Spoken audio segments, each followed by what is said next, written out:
one. All right. I think we're live. What's up, guys? Studfit here. Joined by my friend Antilev for the Sunshine Tour. Yeah, it's all fun and games until we get on Daisy Cruiser and get our butts handed to us. So, without further ado, welcome Antilev. How are you enjoying the Sunshine Tour so far, man? Uh, yeah, I love this tour actually. It's really good. It's just got like it's got a little bit of everything, except the new driver. But I don't really care that much if there's no new driver. Um, an amazing new retro. Lakeside Park is spectacular. It is so good. It's kind of sad how badly they did Riverside Park. They did Lakeside Park just as good. We get Sydney back, which is fun. We got Daisy Cruiser back, which we haven't seen in almost a year. And we got a whole bunch of old retros, which I love, that we haven't seen in a long time, like Koopa Troopa Beach 2. So yeah, it's actually a great tour, really good. Well, good man. We're gonna be strapped in and going over everything from buffs to the top 10 to World Cup ranking MVPs, etc. All live, all premiering with you guys. So I have to give a couple shout outs in the chat. So I already see some green icons there. People celebrating 7 months, 16 months. But first, have to give a shout out to Draco655, who's raiding the chat. Welcome all the Draco Raiders, the Mushroom Legacy. Glad to have you guys here. So just to shout out the people in the chat. I see Melon Toad, Extreme Cheese. I see Raz. I see Sana. What's up, Sana? Thoko. I see Brian. Hold up, I just shut me down to the bottom. Brian Kirsten, King Brian. See you, Antilev. I see Chicken Leg, Fredneck, Couch. What's up, Couch? How are you doing? Well, Alchemist. Hopefully you're doing well, buddy. Jack the Dark Blue Yoshi. What's up, Jack? I see Thomas, J. Rue, Andy S, Philo Rodoris, Pepper Rabbit. What's going on, Pepper Rabbit? Tesca. Hopefully you're doing well, Tesca. See, Alchemist already dropped a little Reiko Dre Dono. Thank you, Alchemist. Appreciate that. Gotta love the pound. I see Crainbow. I see Aviquado. Yo. Adam82. Hopefully you're doing well, man. Congratulations. Hopefully on your All Cup ranking performance there last tour. We got MLPT and F. Hello, how's it going? So Natalie's celebrating 16 months at the Stud Tier. Happy to have you, Natalie. Thanks again for all the support over the last 16 months and more. I see Draco celebrating 16 months as well. Love your brother. Appreciate that, Draco. G Siegel, what's going on, Siegel? How are you doing, man? Hero of the Skies, what's going on, Hero? If you missed Kart Talk, definitely check that out. Hero stole the show. I see Melody, Braden, and so let's see. I think I'm almost caught up. I see Gabriel out there, Gabriel Amar, and David Hutchings. I see Dr. J. What's going on, Doctor? Hope you're doing well, man. I haven't seen you in a while. Johnson Jang. I see. I think we're all caught up. So that's just scratching the surface of all the people that are so supportive. Thank you all that are live in the chat. I'll make sure to set that as live chat, not top chat. But happy to have you guys. And I love premiering if we can possibly do it. Just awesome to be able to hang out with you guys. But for those who are not able to join this late Friday afternoon in my time zone, late evening there for Antilev, I'm just so happy for all those supporters. Here's just some of those supporters.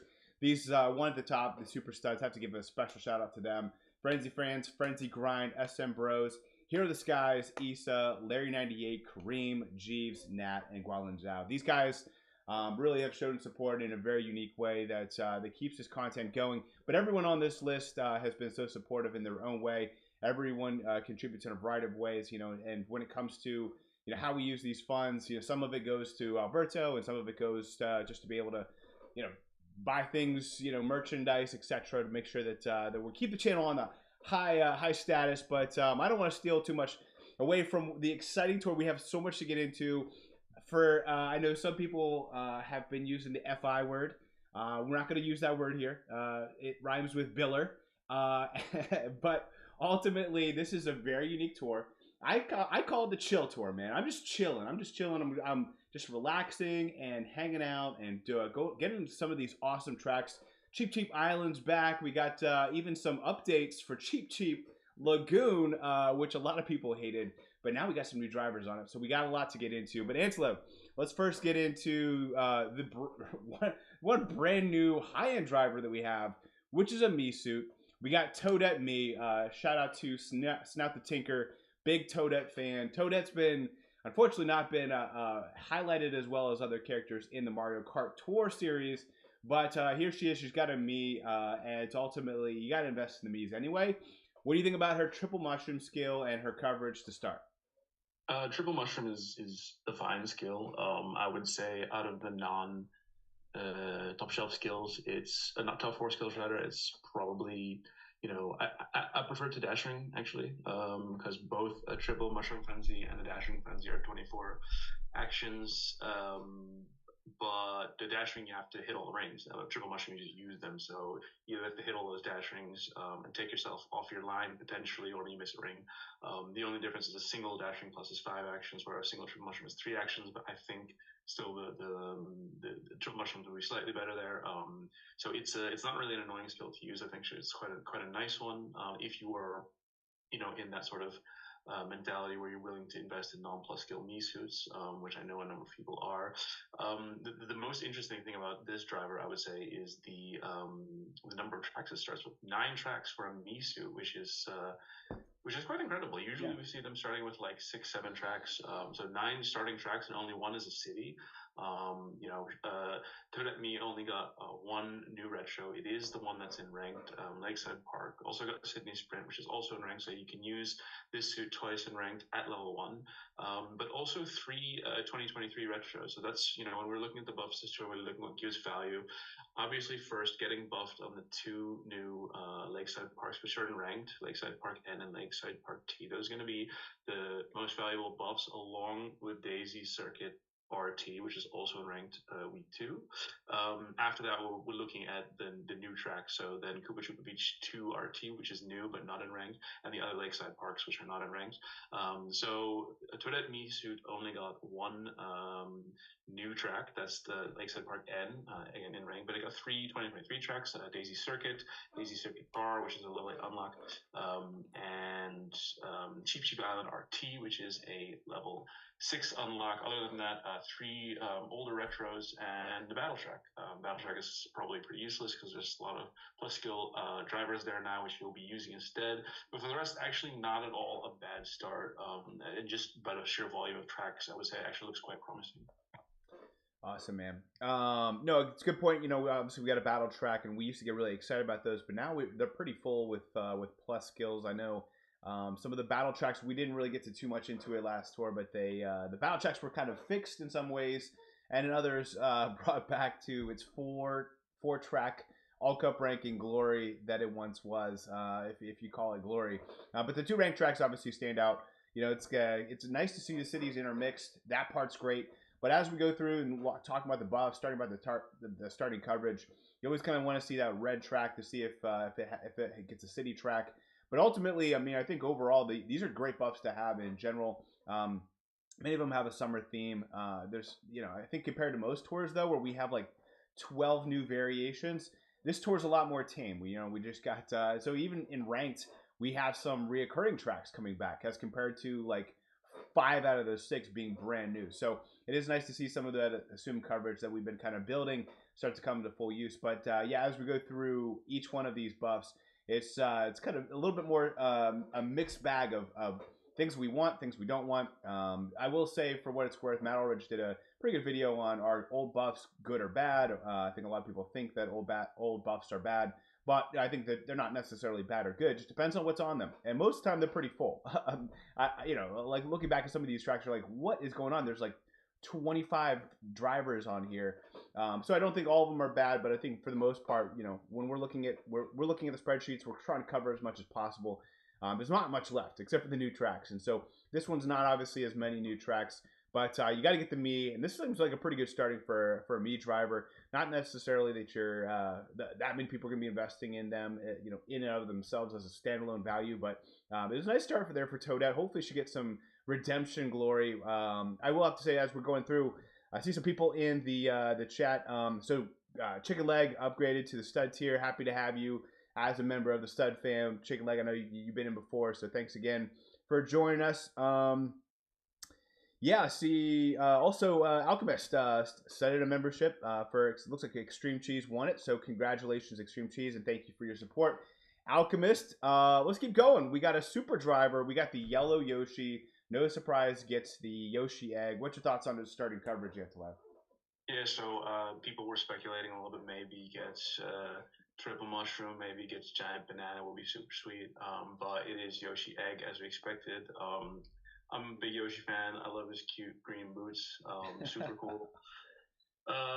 Starting track, 6 tracks. So actually, a pretty interesting start for a super. If you're stuck week 2, you can use him on Lakeside Park or Daisy Certainty is a week 2 ranked, right? It's do I have that correct? The RT, yep. Yeah, so I mean, you can use him. You know, if you're struggling with a driver for week 2, you can use him twice if you take him up to level 6. You do have to win him in week 1 though. He's only available as a prize in week 1.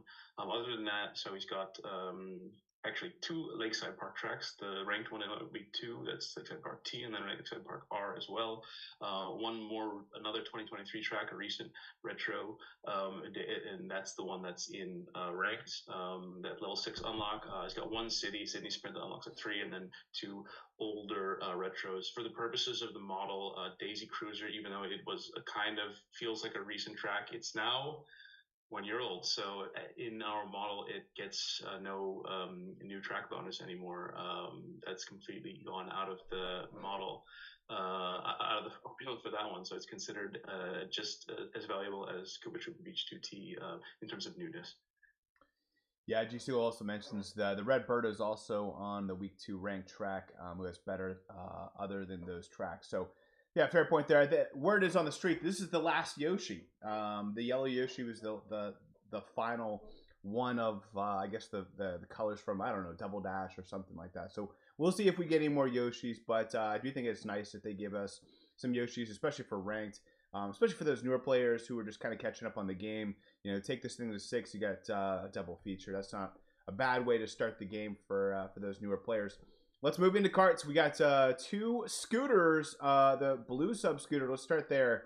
As this is a commemorative item, and obviously the hitbox is not large, but it's kind of right there, right where the minimum viable hitbox is.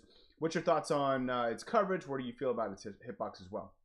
Yeah, so the hitbox one is actually quite interesting because I saw Rashid, who does a great job with, he also does the ACR projections, but he does a great job measuring all the carts and ranking them from, biggest hitbox to lowest hitbox. And it's kind of down in there with, the quick shaws and the Bumblebee, etc. So you think, okay, it's pretty small, but I actually had a close look at the dimensions. It's very, very short. But that means it's also actually quite wide. It is a similar width to Dozers, Gilded King, Silver King, etc.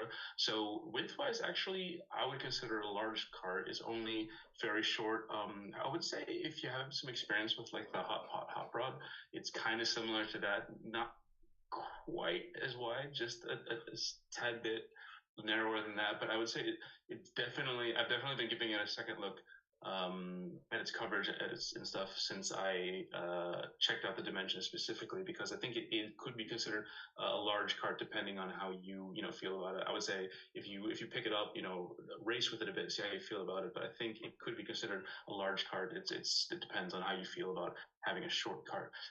Talking about the starting tracks, starting with 10 tracks, 3 new retros, and so I think that's. Let me zoom in here. We got you got the Lakeside Park, and then you have some unlocks. So at level 6, you got the Daisy Circuit T, and then you at level 8, you got the Daisy Cruiser RT. Yes, exactly. Daisy Cruiser RT is level 1. Lakeside Park RT level 8. So that's important because Daisy Cruiser RT is ranked in week 2, so you can use that one at level 1 already. I would say the big drawback here is it's only in ranked 1 time if you compare it to its blue counterpart. But yeah, 3 new retros. 1 recent retro, another 2023 track, and that's Cheap Cheap Island RT. Remember that didn't come out initially with Cheap Cheap Island. It came out in that Trick Tour at the early part of this year, so that's a little bit more valuable. Now, 4 older retros and 2 cities. I would say it's an okay start, but if we turn the slide to the next page, you're going to see that the blue sub scooter has a much better start. Yeah, let's get into that. Certainly, some good names for this one. The Pooper Scooter is Alchemist's nickname for it, but and I also see some people say in the chat there's a purple Yoshi and a silver Yoshi still to come. So we'll see. Maybe it's not the last Yoshi, but yeah, no, I think the blue sub scooter. It's a little too small, for my personal preference. I did get it once just because it's a commemorative item. And for those newer players, commemorative items do tend to have a slightly more aggressive buffing cycle and just a little bit more rank usage than the average item. It's kind of been the trend, but you never know. Ultimately, this is one that you may not have to go for. A triple feature is not bad. I just think that there's way cooler items, especially with carts with larger hitboxes. That have been out recently that you could get by with.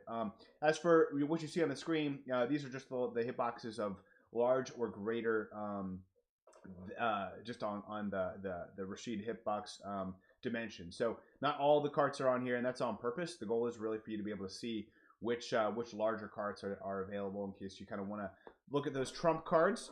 To move forward, we got the Beatles cart. We got the yellow sub scooter.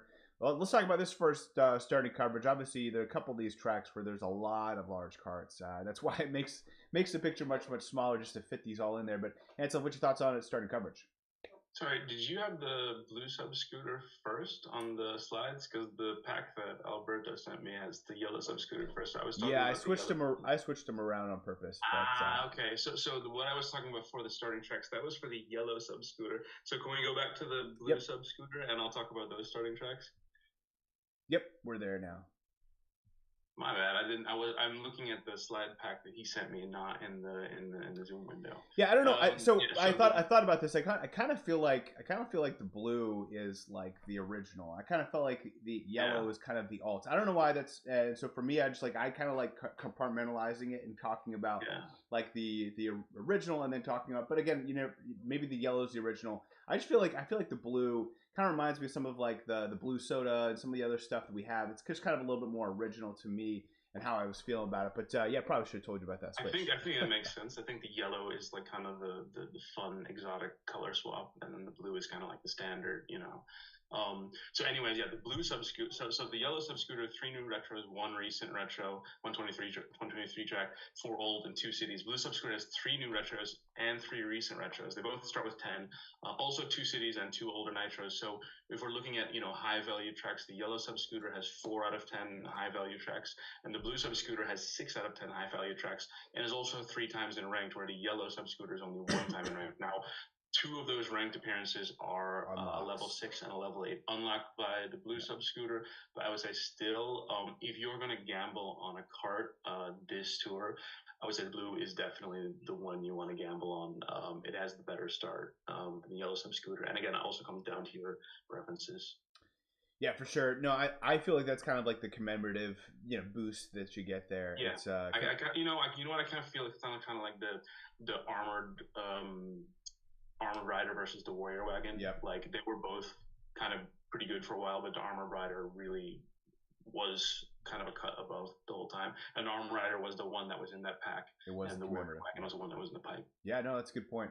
Pack items kind of similar to the commemorative items. Yeah, for me, I always, I sorry about switching that up, but ultimately, I do feel like the blue is the more exciting between the two.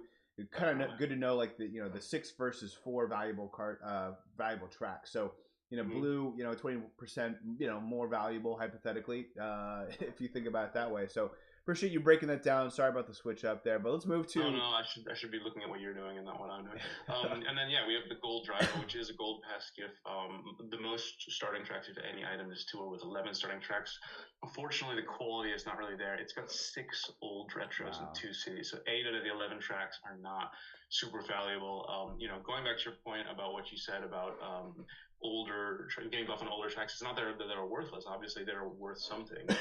They're just worth less compared to the new and heavily payable tracks that we have. So I mean, obviously every single track, even if it's New York City battle course or whatever, has some value. It's just a question of like how much relative to other tracks.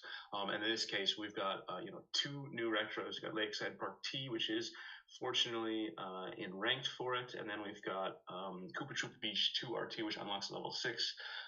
Which is a new track but not in ranked. And then finally, it's got one other 2023 track, Daisy Circuit R, but that is unfortunately a level 8 unlock. The dimensions of the gold driver are the same as the steel driver, a very old cart, and that is really, really narrow. I can recommend not investing in it. Hitbox is terrible. Yeah. Yeah, so good point.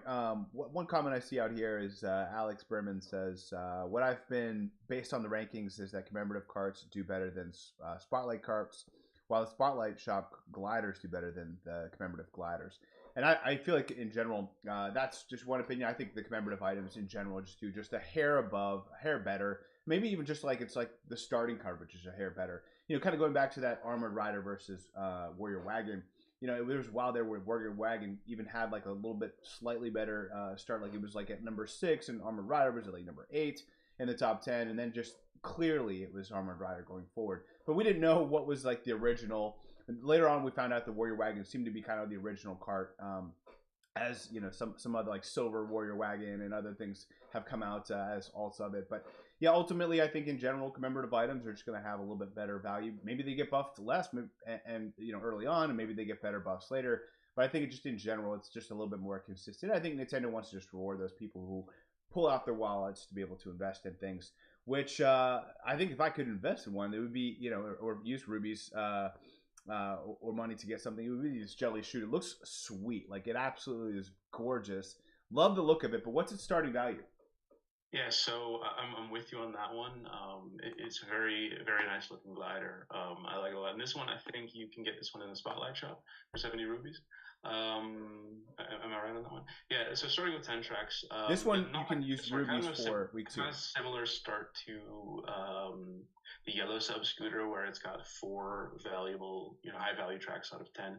2 new retros, so it's got the Daisy Cruiser RT, week 2 ranked, which is a pretty tough track to cover. The glider selection on Daisy Cruiser RT is hard.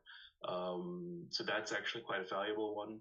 And then it's got the Koopa Troopa Beach 2 RT, which is unlocked level 6 as its 2 new tracks. It's also got Cheap Cheap Island RT unlocked level 8, which is also a 2023 track, and Daisy Circuit RT.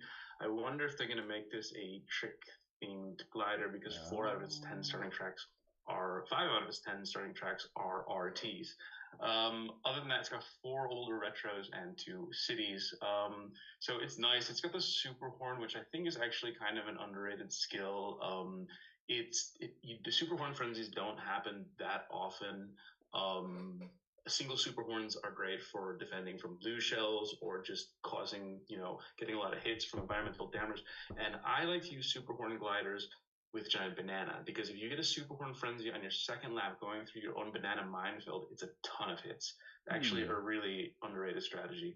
So I think it's a little bit of an underrated skill. It's obviously not a top glider skill, but I don't think it's a bad skill in the way that like green shell or banana, if you're not into giant bananas, is. So let me ask you about that. For some reason, I thought that you couldn't destroy your own items in a frenzy, but you could if it was just like a singular horn.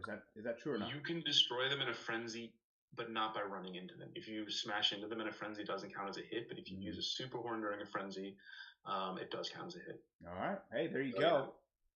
Little substrat there for the super meta strategist. I know Giant Banana is one of those where I wish I could just like slow down a little bit, or let the guys hit more banana stuff. I'm just gonna run through them and just demolish them myself. That's one way to take control of your own destiny. Let's talk about the Wavy Great Sale, which looks beautiful. I think out of all of the sales, I think the sale is one of the coolest gliders, just like aesthetically in the game. And Wavy probably is the coolest looking of them all. But what about starting coverage? I will have to say, because I get really, really excited about this. This glider has all of the Daisy circuits. So It's got obviously T and Let's go all four Daisy Cruisers. Cruisers. Too. I'm sorry, Cruisers. My apologies. 3 Daisy. So it's got the regular Daisy Cruiser and Daisy Cruiser T right off the bat, and then you can unlock it R with 3 and RT at level 6. So I don't know. For me, that gets me really excited. If you want to cover Daisy Cruiser, get the cruise sail, which I kind of could see it on kind of like a Royal Caribbean, up there in the rafters. I could see that totally being pulled off. But let's get away from aesthetics. What about starting coverage, Hitbox? Yeah, so 2 new retros, but 4 2023 tracks. So actually, it's I would say 6 out of its 10 starting tracks are high value, whereas the Jelly Shoot was kind of similar to the Yellow Sub Scooter in the starting tracks. I think this is more similar to the Blue Sub Scooter. Also having, but the benefit here is it's got 3 ranked tracks, and only one of them is an unlocked level 6 Daisy Cruiser RT. It's also got Daisy Circuit T and Daisy Cruiser N. As it ranked tracks, for the new tracks, it's got the Daisy Cruiser RT level 6 unlock, which is also in ranked. And the other new track it has is, I think, Koopa Troopa Beach 2 RT. Yes, but didn't get any lakeside parks. An interesting thing about all the new items in this tour, none of them got like a lot of lakeside parks. That's pretty interesting. That's mostly down to buffs on older items you're going to be using for coverage on those lakeside parks, I would say. On top of that, only one city, only Sydney Sprint 2 RT, level 3 unlock, and the rest got 3 old retros. I would say this one is probably a pretty safe bet to gamble on. I've seen already a couple people, I think Aussie Kart maybe already took it up to triple captain, like level 7 or level 8. There are some items that come out and you just look at the starting coverage, you look at the family they come from. It's even got Blooper, which for me is the best glider skill. So I think if you're wanting to gamble on one item this tour, I would say it's this one. I think this one has extremely good potential. Yeah, let me play the devil's advocate on that. One of the things we kind of talk about sometimes is that there's like one item in a family that does like really, really well. And the Black Rate Sail was arguably one of the best gliders in the game in history, kind of like the Yellow Off-Roader of karts. But could you see two, or could you see like does that play into it? I'm going to stop you right there because the Starry Great Sail was an absolutely legendary glider in its own right. It came on a little bit later, but absolutely spent quite a lot of time in the top 10. Obviously, it never hit the high heights of the Black Great Sail, but it has been in the top 3. I have to check exactly. So 2 out of the 3 sails have been, all-time great gliders. So that's why, if it was only the Black Sail, I would say maybe, not so much. Because 2 out of those 3 sails have been sort of all-time greats. That's why I feel confident about the Wavy Great Sail. Okay, maybe it kind of takes like one of the 8-bit family, where just like everything is crazy good. The regular Great Sail is pretty mediocre, but I mean that's Yeah. Well, I mean, the thing is like Nintendo, when Nintendo makes a beautiful item like this, where it just it looks aesthetically amazing. Just, run with it. Nintendo, like just if you make something great, just like make it all great. Love it. I have to take a little time out here. Have some 2 announcements to make. One, David Hutchings joined the Stud Fam. Happy to have you, David. And then Kart Life joining from a plane. So he's Mile High Club. Happy to have you, Kart Life. Thanks for spending the $14 on the plane Wi-Fi. Glad to have you here, man. It's always fun having Sammy in the house. So there you go. I had to make those 2 quick announcements before we move into the Spotlight Shop. So I did spend a lot of time going through this on the tour reaction. Not everyone watches tour reaction. People are kind of plugged in here with the IVs of the rundown injected into their veins. So we'll spend some time still going through it. But if you want to watch more in depth, kind of covered that a little bit on the reaction. Now, every time that we get into this, I get really excited about one of the categories. In this case, it's probably more of the karts than anything else. I think for most people, you kind of cover the Mii tax if you're going into the Miis. I know not everyone is into the Miis, and we're certainly going to cover if you haven't invested in the Miis, kind of like what strategies or what kind of one way to zig versus everyone else zagging. But I think ultimately, that should be where a lot of your driver-related rubies go to. If you aren't invested in the Miis, certainly a lot of decent options here. I would say between Poochie, Toad, Astronaut, and Light Blue, Shy Guy Explorer, these guys are absolutely crushing it right now. Nintendo's doing a good job of giving them the right buffs And so if you have to snag one of those three, I fully support it. I think right now even Pucci's got like this crazy exclusive on this Daisy Cruiser RT. It's just absolutely insane. I mean, he and Toad Tourist, I think Photo Toad or whatever they're calling him. I'm not as excited about that one as I am Yalin and Spartakong. But anyway, long story short, I think those three are probably pretty safe investments. White Tanuki Mario has been a really strong pairing, and I think with Giant Banana, he just seems to be kind of pretty solid for a lot of players. And then, of course, you got to throw one for Gold Charging Chuck. I think we're right there where I would probably put the fringe is that Yoshi Kangaroo. He was really good in the pairings for a long period of time. He hasn't really gotten a lot of love here recently from the buffs, but he's still pretty strong. He's in ranked week 2, and it's actually a really tough track to cover. So I kind of threw him in there as kind of the very fringe of what I would recommend. Again, drivers, very small list compared to the karts and gliders.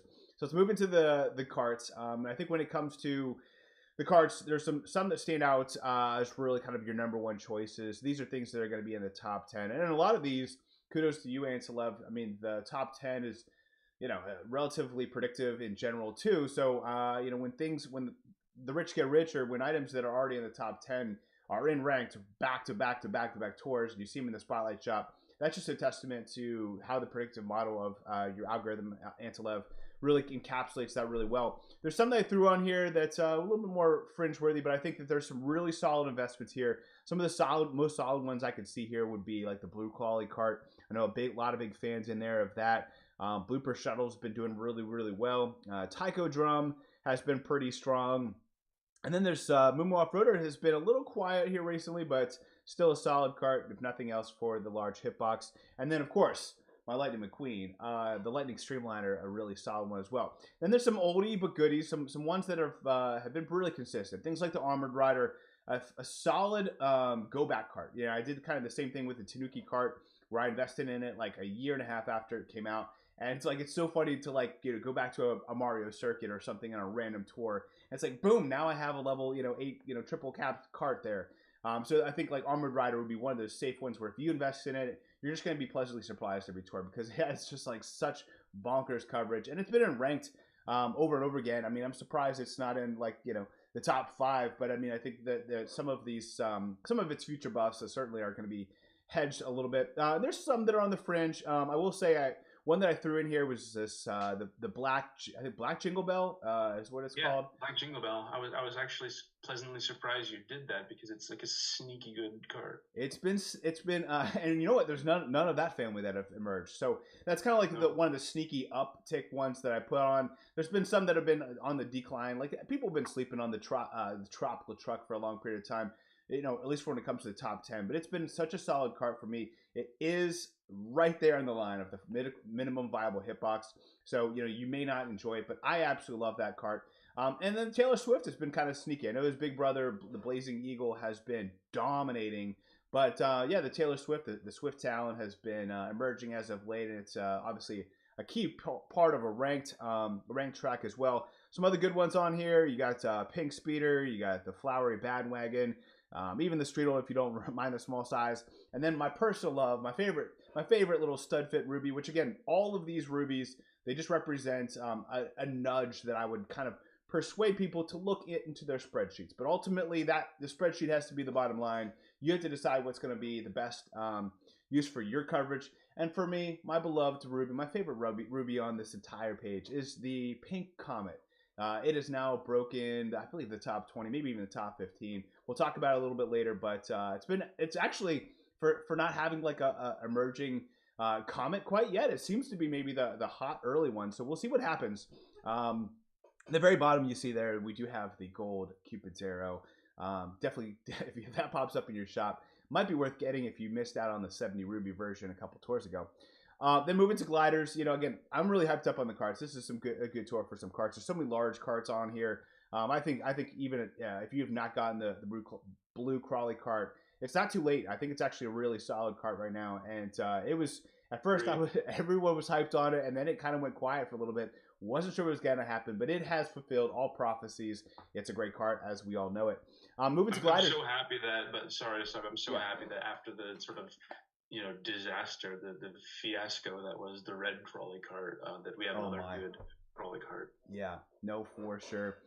Moving into gliders, we have the lava rocks. That has been really, really dominant. This is a high chance of getting it. And then I put in the Perry Panini. It's actually been emerging into, I think it went up like over a dozen spots. So I threw it on here. It's been one that we've kind of been just kind of glazing over for the last year, but it's actually doing pretty well in the meta right now, and obviously in ranked and a key feature of ranked. That's why it's in that higher chance there. But then some other ones I put in here. Obviously, there's some very obvious answers here. Most notably, the gems. So the wonderful diamond, wonderful garnet have to be at the top of the list. These are two meta gliders. You also have the yellow hard hat, which has been crushing it this year. But then there's been some sneaky ones. I threw in some old ones, threw in some new ones as well. Some of the older ones I still like would be the 8-bit super mushroom. Really strong for almost any account. It just, again, just like any other 8-bit item, is just doing really, really well. Tropical balloons has been really strong for a lot of accounts as well. It's one of my personal favorite. It goes really well with the tropical truck, of course. But no, I just think like, it's got a great battle track. It's got really strong coverage in general. So I just kind of threw it in there kind of on the fringe, maybe first out if I had to. But then also put a couple first ins as well, including your fuzzy kite, Antilev. I'm sure you were excited about that. And then we have some emerging other 8-bit items. So these, the very late blooming 8-bit question block and 8-bit Goomba have finally broken the top 10, which we'll talk about here in a little bit. They're obviously on that list. And then there's the 8-bit super glider. It's just like the 8-bit version of like the most basic glider in the game. Has actually been one of the most baller gliders in the game. And then we have some others. Obviously, Black Star Shoot is absolutely crushing it right now. Definitely has beaten out the Boo Masks for that mano-a-mano battle that they've been having against each other. Nabbit, Parachute doing really, really well. And then, of course, Wonderful Wings for those old school, for those people who absolutely crushed last year with that. And there's been some others here as well, including, Autumn Leaves, things like Calico Toe Beam Balloons, which has been really strong for my account personally. But yeah, plenty of options there, glider as well. I think it's, I think if I had to put myself in someone's shoes, like, what are you using rubies for? A lot of these items are great. I think that the benefit of the Spotlight Shop is you get to wait. Maybe you don't not getting the discount of having to jump on something early. You get to wait to see if it pans out. And a lot of these, you have a pretty good understanding of whether they're good or not. I mean, these are a lot of these items you can see on the top 10. A lot of these items you can see emerging. So I think anything that has this ruby next to it, definitely worth looking into. But Antilev, what I miss? Anything I threw on here? Maybe a couple of tropical items that maybe I showed a little too much love for?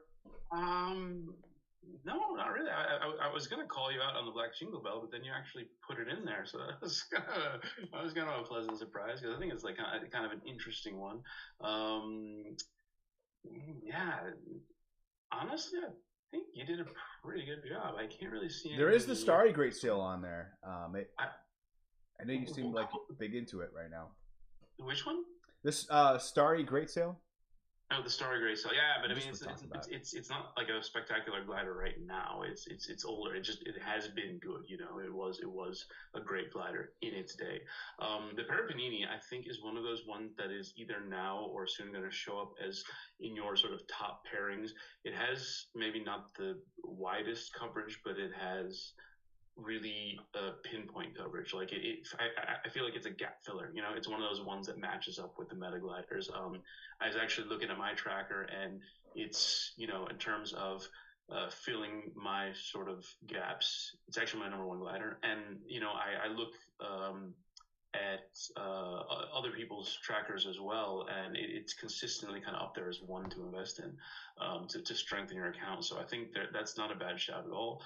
A couple of gliders I actually wanted to focus on that are kind of up and coming and getting there right now. Yoshi's Cookie, those two Yoshi's tour items, Yoshi's Cookies and the Smiley Flower Glider, both not quite top 15 yet, but I think they will be soon. I know that you have only so many red S's to give out, but if I have to say, hey, there may be something there that we didn't necessarily look at, and for the carts, there are a couple pull items there, which are maybe a bit older, like the red off road, or looking at the. Did you tag the flowery badwagon? I even tagged the flowery badwagon. So Yes, I mean, sir. you know, you can't choose everything, so I get it. Yeah, no, I love the flowery mention to the bandwagon. Rainbow Pipe Buggy had an amazing set of buffs this tour. It's in some pretty hard paywall tracks and ranked, and it's really peaking right now. If you were doubting about investing in that cart, I would say don't doubt for it and go for it right now.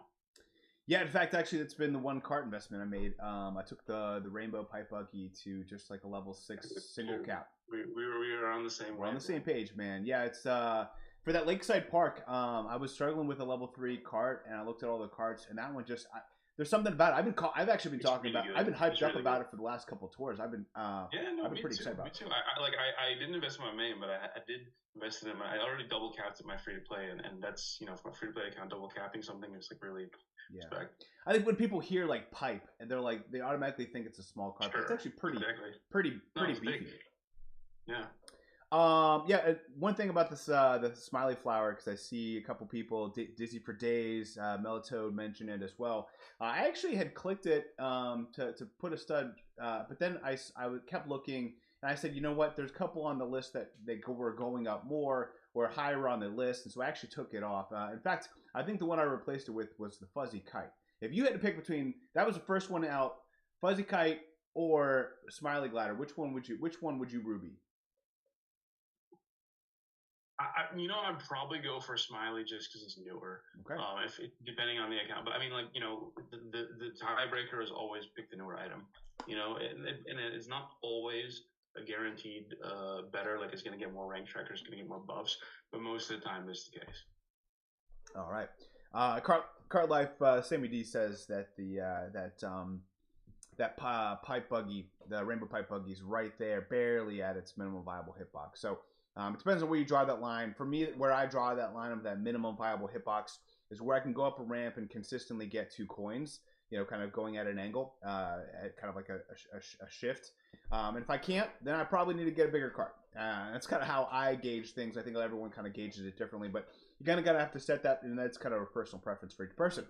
So let's get into the buffs. One of the things we started here recently is just instead of throwing all these buffs at you, just kind of highlighting some of the really the top 50 and some most notable, and really kind of starting with some of these with the most buffs, and then as we get on later, maybe just letting things come to a boil before we get too excited about them. But let's start with drivers with 5 buffs. Rarely do we see something with 5. 4 is usually like the top, the most number of buffs something will get. But Yaleen gets the Daisy Sprint, Sydney Sprint. R track, which is in ranked. That's the only ranked track she gets, and then she gets a couple an older track, and then another city track with Daisy Hills RT and the Sydney Sprint R2R. Daisy Circuit RT, not a bad one. Daisy Cruiser T, a solid one as well. But I don't know. I kind of wish that she would have got a little bit more. But for those who were going into our little cowgirl fan club, certainly I think her best buffs will be in front of her, which is totally fine. Drivers with 4 buffs. A lot of excitement for Poochie as he got this Daisy Cruiser RT that's in ranked. Other than that, though, a little bit older tracks, with Cheap Cheap Lagoon. But then you got Lakeside Park RT and then the Koopa Troopa Beach 2 RT, which is technically a 2023 track. But wish we would have seen that one in ranked. That would have been a cool one to have. But I wish we had that one in ranked as well. That would have been fun. Yeah, no, I always like when they have like RTs that are like really really unique, and I'm actually kind of sad that Daisy Cruiser, they didn't do anything like below the boat, or like they could have done some cool stuff, man. It's kind of vanilla. Yeah, it's kind of blasé. It's got a couple jump boosts, and that's about it.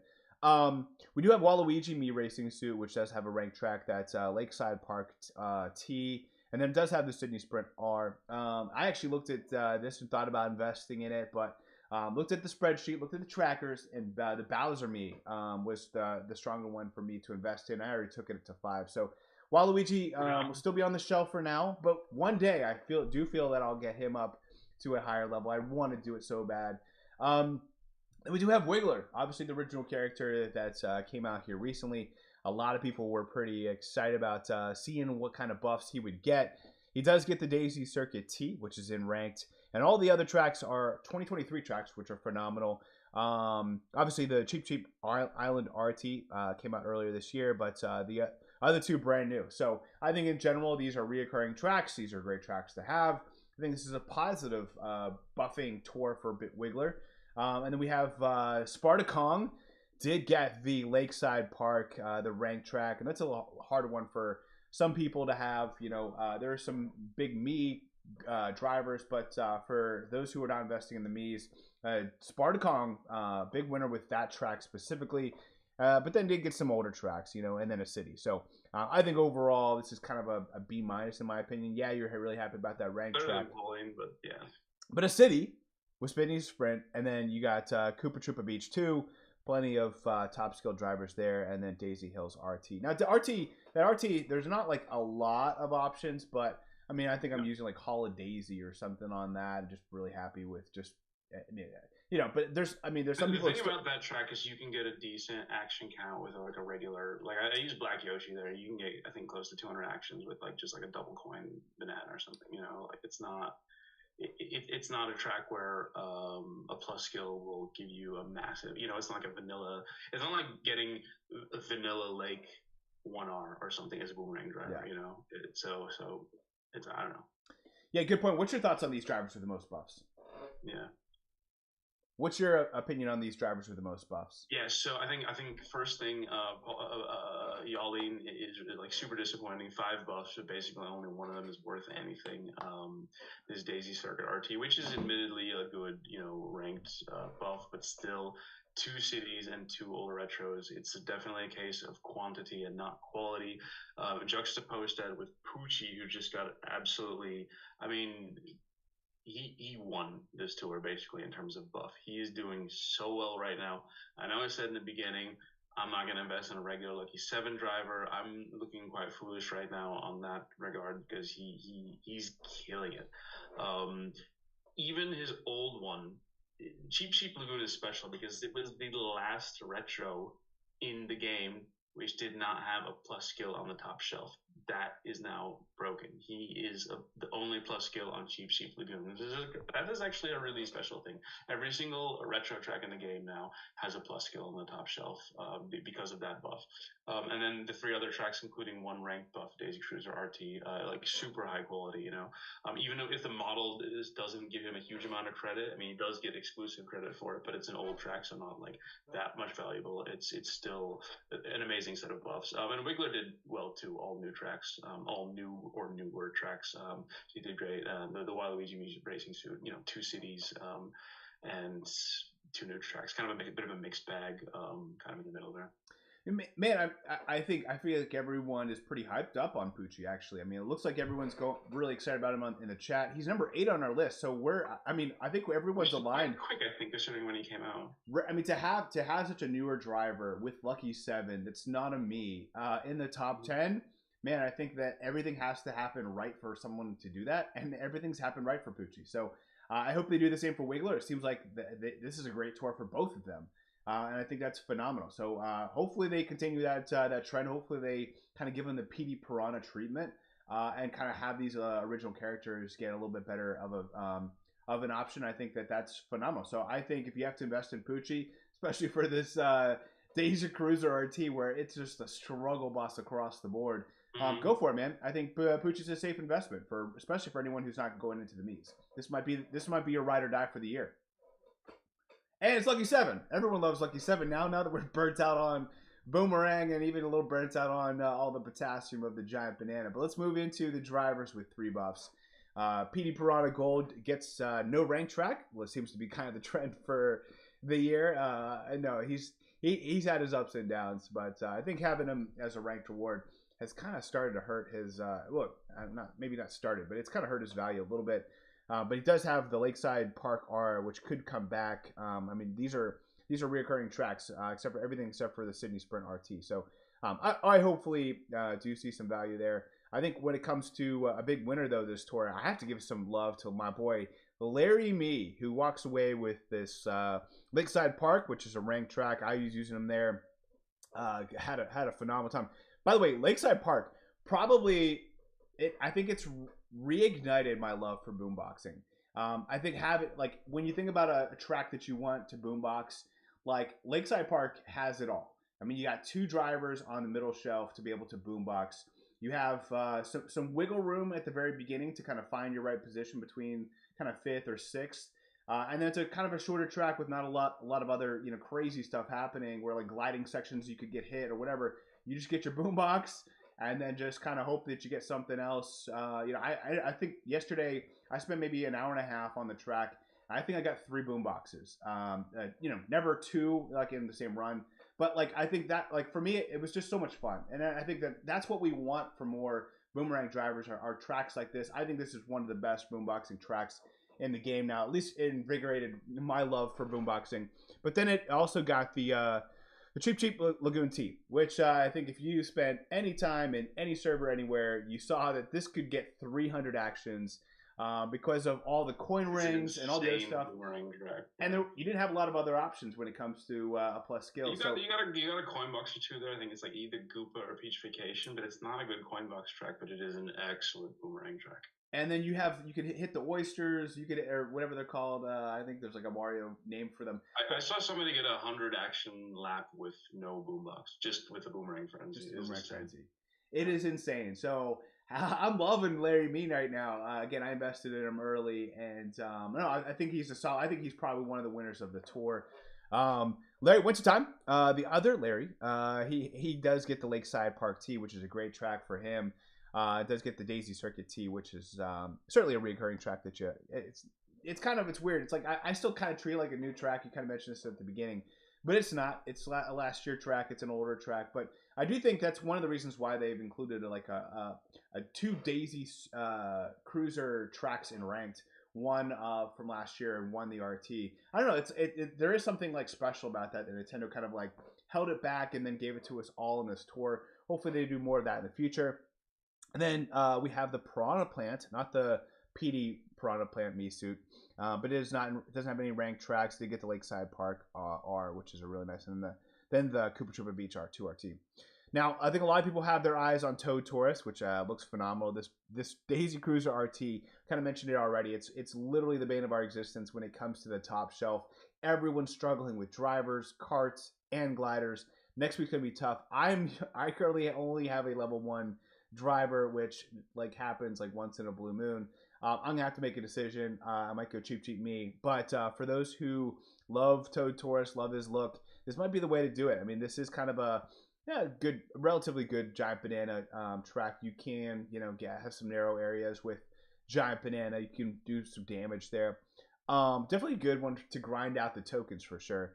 You got Dry Bones, Mii Racing Suits, nothing in ranked. Got City in there and Lakeside Park RT. It's probably where we'll skim down to Luigi Golden Knight, which a lot of people have their eyes on. Daisy Cruiser, a great track for him. I think some people are like, this is like the worst buff he could have because he shares it with Daisy Tie Dress, and I don't know. I think this is a great buff for him. I think when you just have one other coin box driver, like why is that a bad buff? I think this is a solid buff. If you're not invested in her, it's a great buff. Absolutely. Yeah, I know. I think if you haven't gone into the Mii's, like Daisy Tie Dress is your girl. She's kind of like the gold Mii light. But I think if you're even newer to the game or maybe you didn't invest in her, Luigi Gold Knight, this is a plus track for him. I mean, not only is it ranked, but it's going to be a recurring track. It's not a T track, so there's plenty of open space to get coin box. I think this is a great buff for our gold boy here. I will say, does get the Daisy Circuit RT, which is a great track. City Sprint, you're not quite as excited about. I think this is an A- for Luigi Gold Knight. That's my opinion. What are your thoughts on these drivers? So I'm looking at the total value added in the model, and actually even over all the drivers who got 4 and 5 buffs, Larry Mii got the most value added in the model due to the buffs that he got, and I guess also due to being a Mii suit, Poochie and Wiggler with 3 and 4, Donkey Kong Gladiator was 5. Larry Wintertime was number 6. Number 2 is actually, and I don't see him on here, and I'm wondering if that is a bit of an oversight. Wiggler Mii Racing Suit, and I can actually look at his buffs and see maybe why he got 3 buffs. Cheap Island RT, Daisy Circuit T, and Lakeside Park RT, but also got 5 mid-shelf buffs, and in our model we give Wow. like 30% credit for a mid-shelf buff because those Miis can get boosted on first track event cup or in the Mii Cup. So five mid-shelf buffs is like almost equal to two actual buffs. So yeah, the Wiggler Mii Racing also won out, getting one new ranked track and also two other tracks, including Lakeside Park, which isn't ranked. So that's one thing I thought I'd mention. Agree with your assessment on Toad Tourist and Luigi Gold Knight. I think pretty solid buffs for the both of them. And other than that, Rocky Wrench is kind of an older Mii suit to be getting through buffs. I know two of them are cities, but getting three buffs is still, if it was a newer driver and they were getting three buffs in two of them are cities, it'd be like, oh, that's disappointing. But Rocky Wrench has been, I think, around long enough now where you're thinking, oh, I cool, three buffs. That's just, getting one new track is already great, and then a couple cities next to it. Hey, why not? That's not so bad. Yeah. You bring up a good point about Wiggler Me. I'm not sure why that wasn't on here. My apologies. But yeah, for the Lakeside Park RT, it's actually just a temporary boost for Gold Me, if I remember correctly. But it's a permanent one for the Wiggler Me. So for those people who like All Cup ranking, I mean, I doubt it's going to be in ranked again. But for All Cup ranking, like that's a huge track for Wiggler Me. I think it's a big bonus there. So I like that. I like that buff for him, and it's nice kind of knowing that he has like this me plus skill exclusive, which for a me investor, that's always great news. Let's talk about drivers with two buffs. Yellow Me Racing Suit, this Daisy Cruiser, a huge buff, huge win for Yellow Me.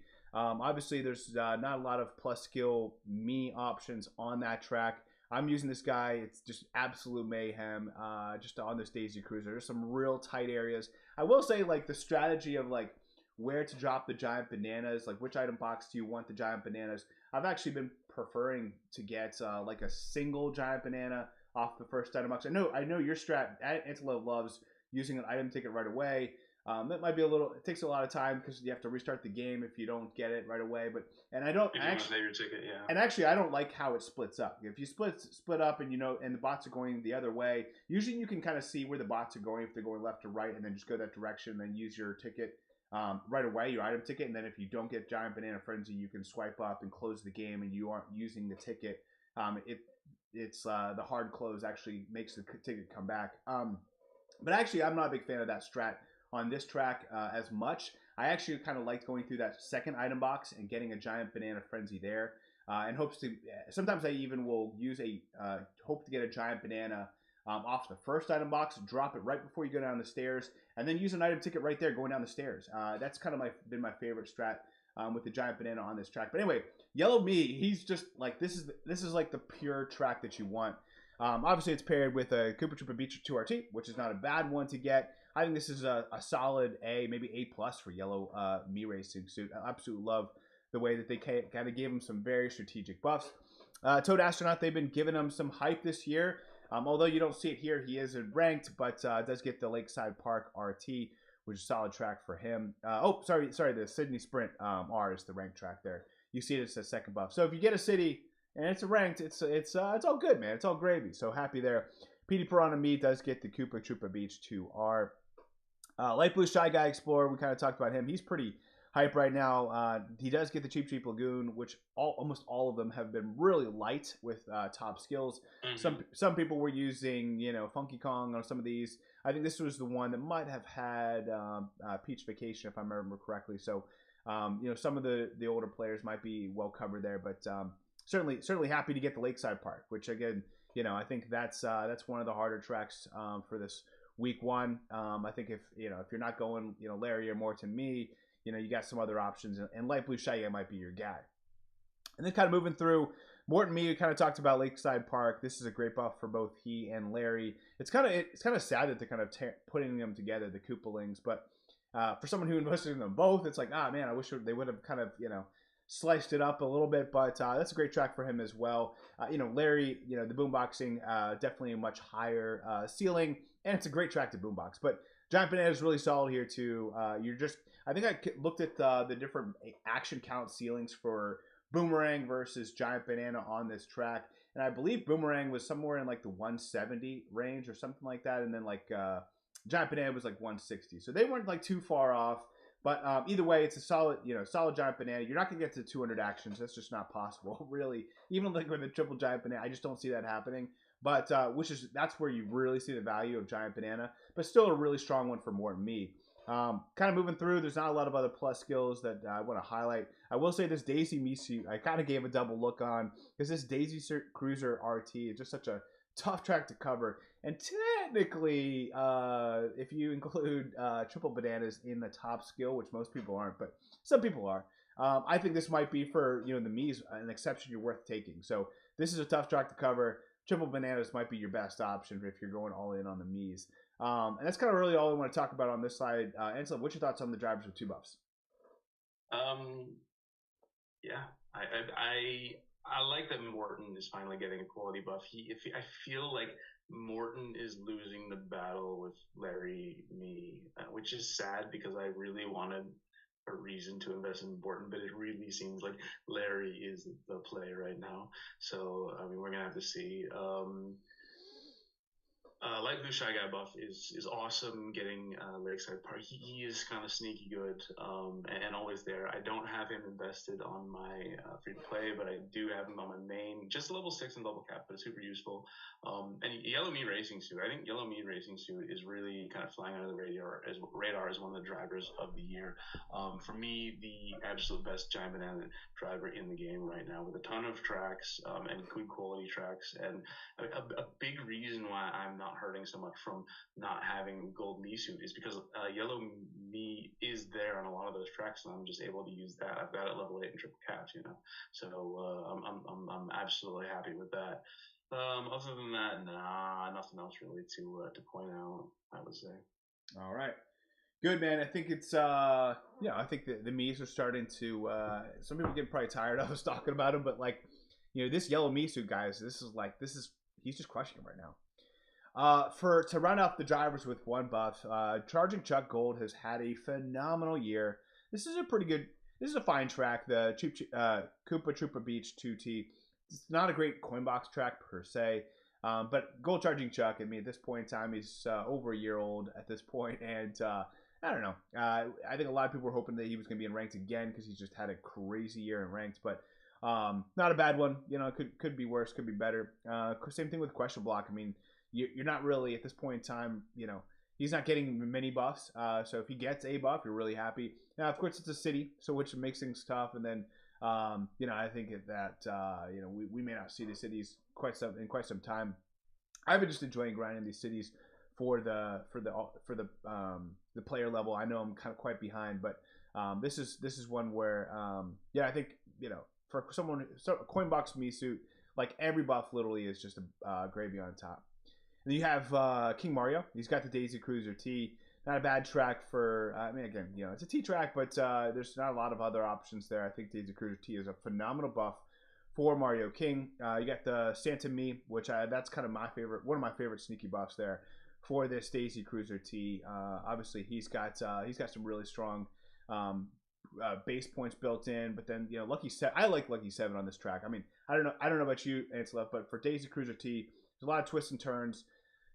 I actually like that some of my red shells can just kind of hit the wall because there's a lot of like curvy areas. So for me, kind of like sitting back and getting, sitting back in 7th place and just like hits after hits after hits. You're not worried about having to like move up to the front on accident, and then gradually throughout the game you maybe get a double Lucky 7. For Yoshi Gold Egg, you got the Sydney Sprint 2 RT, which again, that's kind of like Yoshi's story is like literally between Gold Me and Question Mark Me. He just gets like all of his tracks overlapped with these me coin box drivers, and here it is happening with the Question Block on the City Sprint 2 RT. It is what it is, though. I mean, Yoshi Gold Egg, I wouldn't be investing in him necessarily if I was a newer player, just to recommend. But he does look pretty cool, and some people are fan of him. Not me, though. He's still at level 2 for me. Not a big fan. Goomba Me does get the Koopa Troopa Beach 2 RT. He's been kind of sneaky in the meta. Number 21 on our list.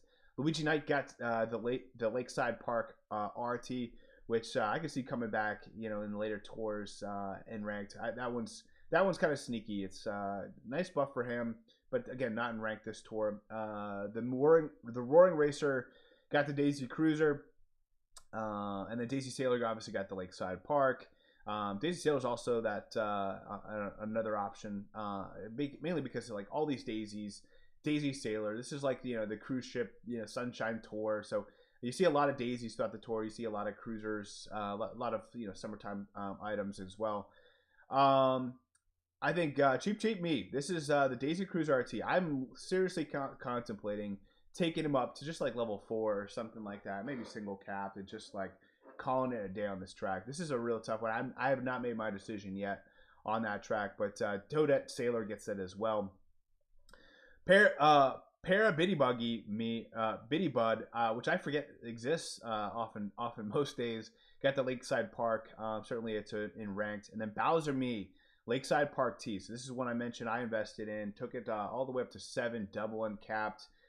For me in the spreadsheet, it was actually, I think, like my 20th driver at level 5. So I think after the investment, it popped it into my top 15 driver in the game. So I think when it comes to Bowser Shell, it's kind of not necessarily considered a top skill, but he does really well covering some gaps, and it's not a bad one if you sit in 7th and 6th or 7th or whatever, get a nice Bowser Shell frenzy, and then get a coin.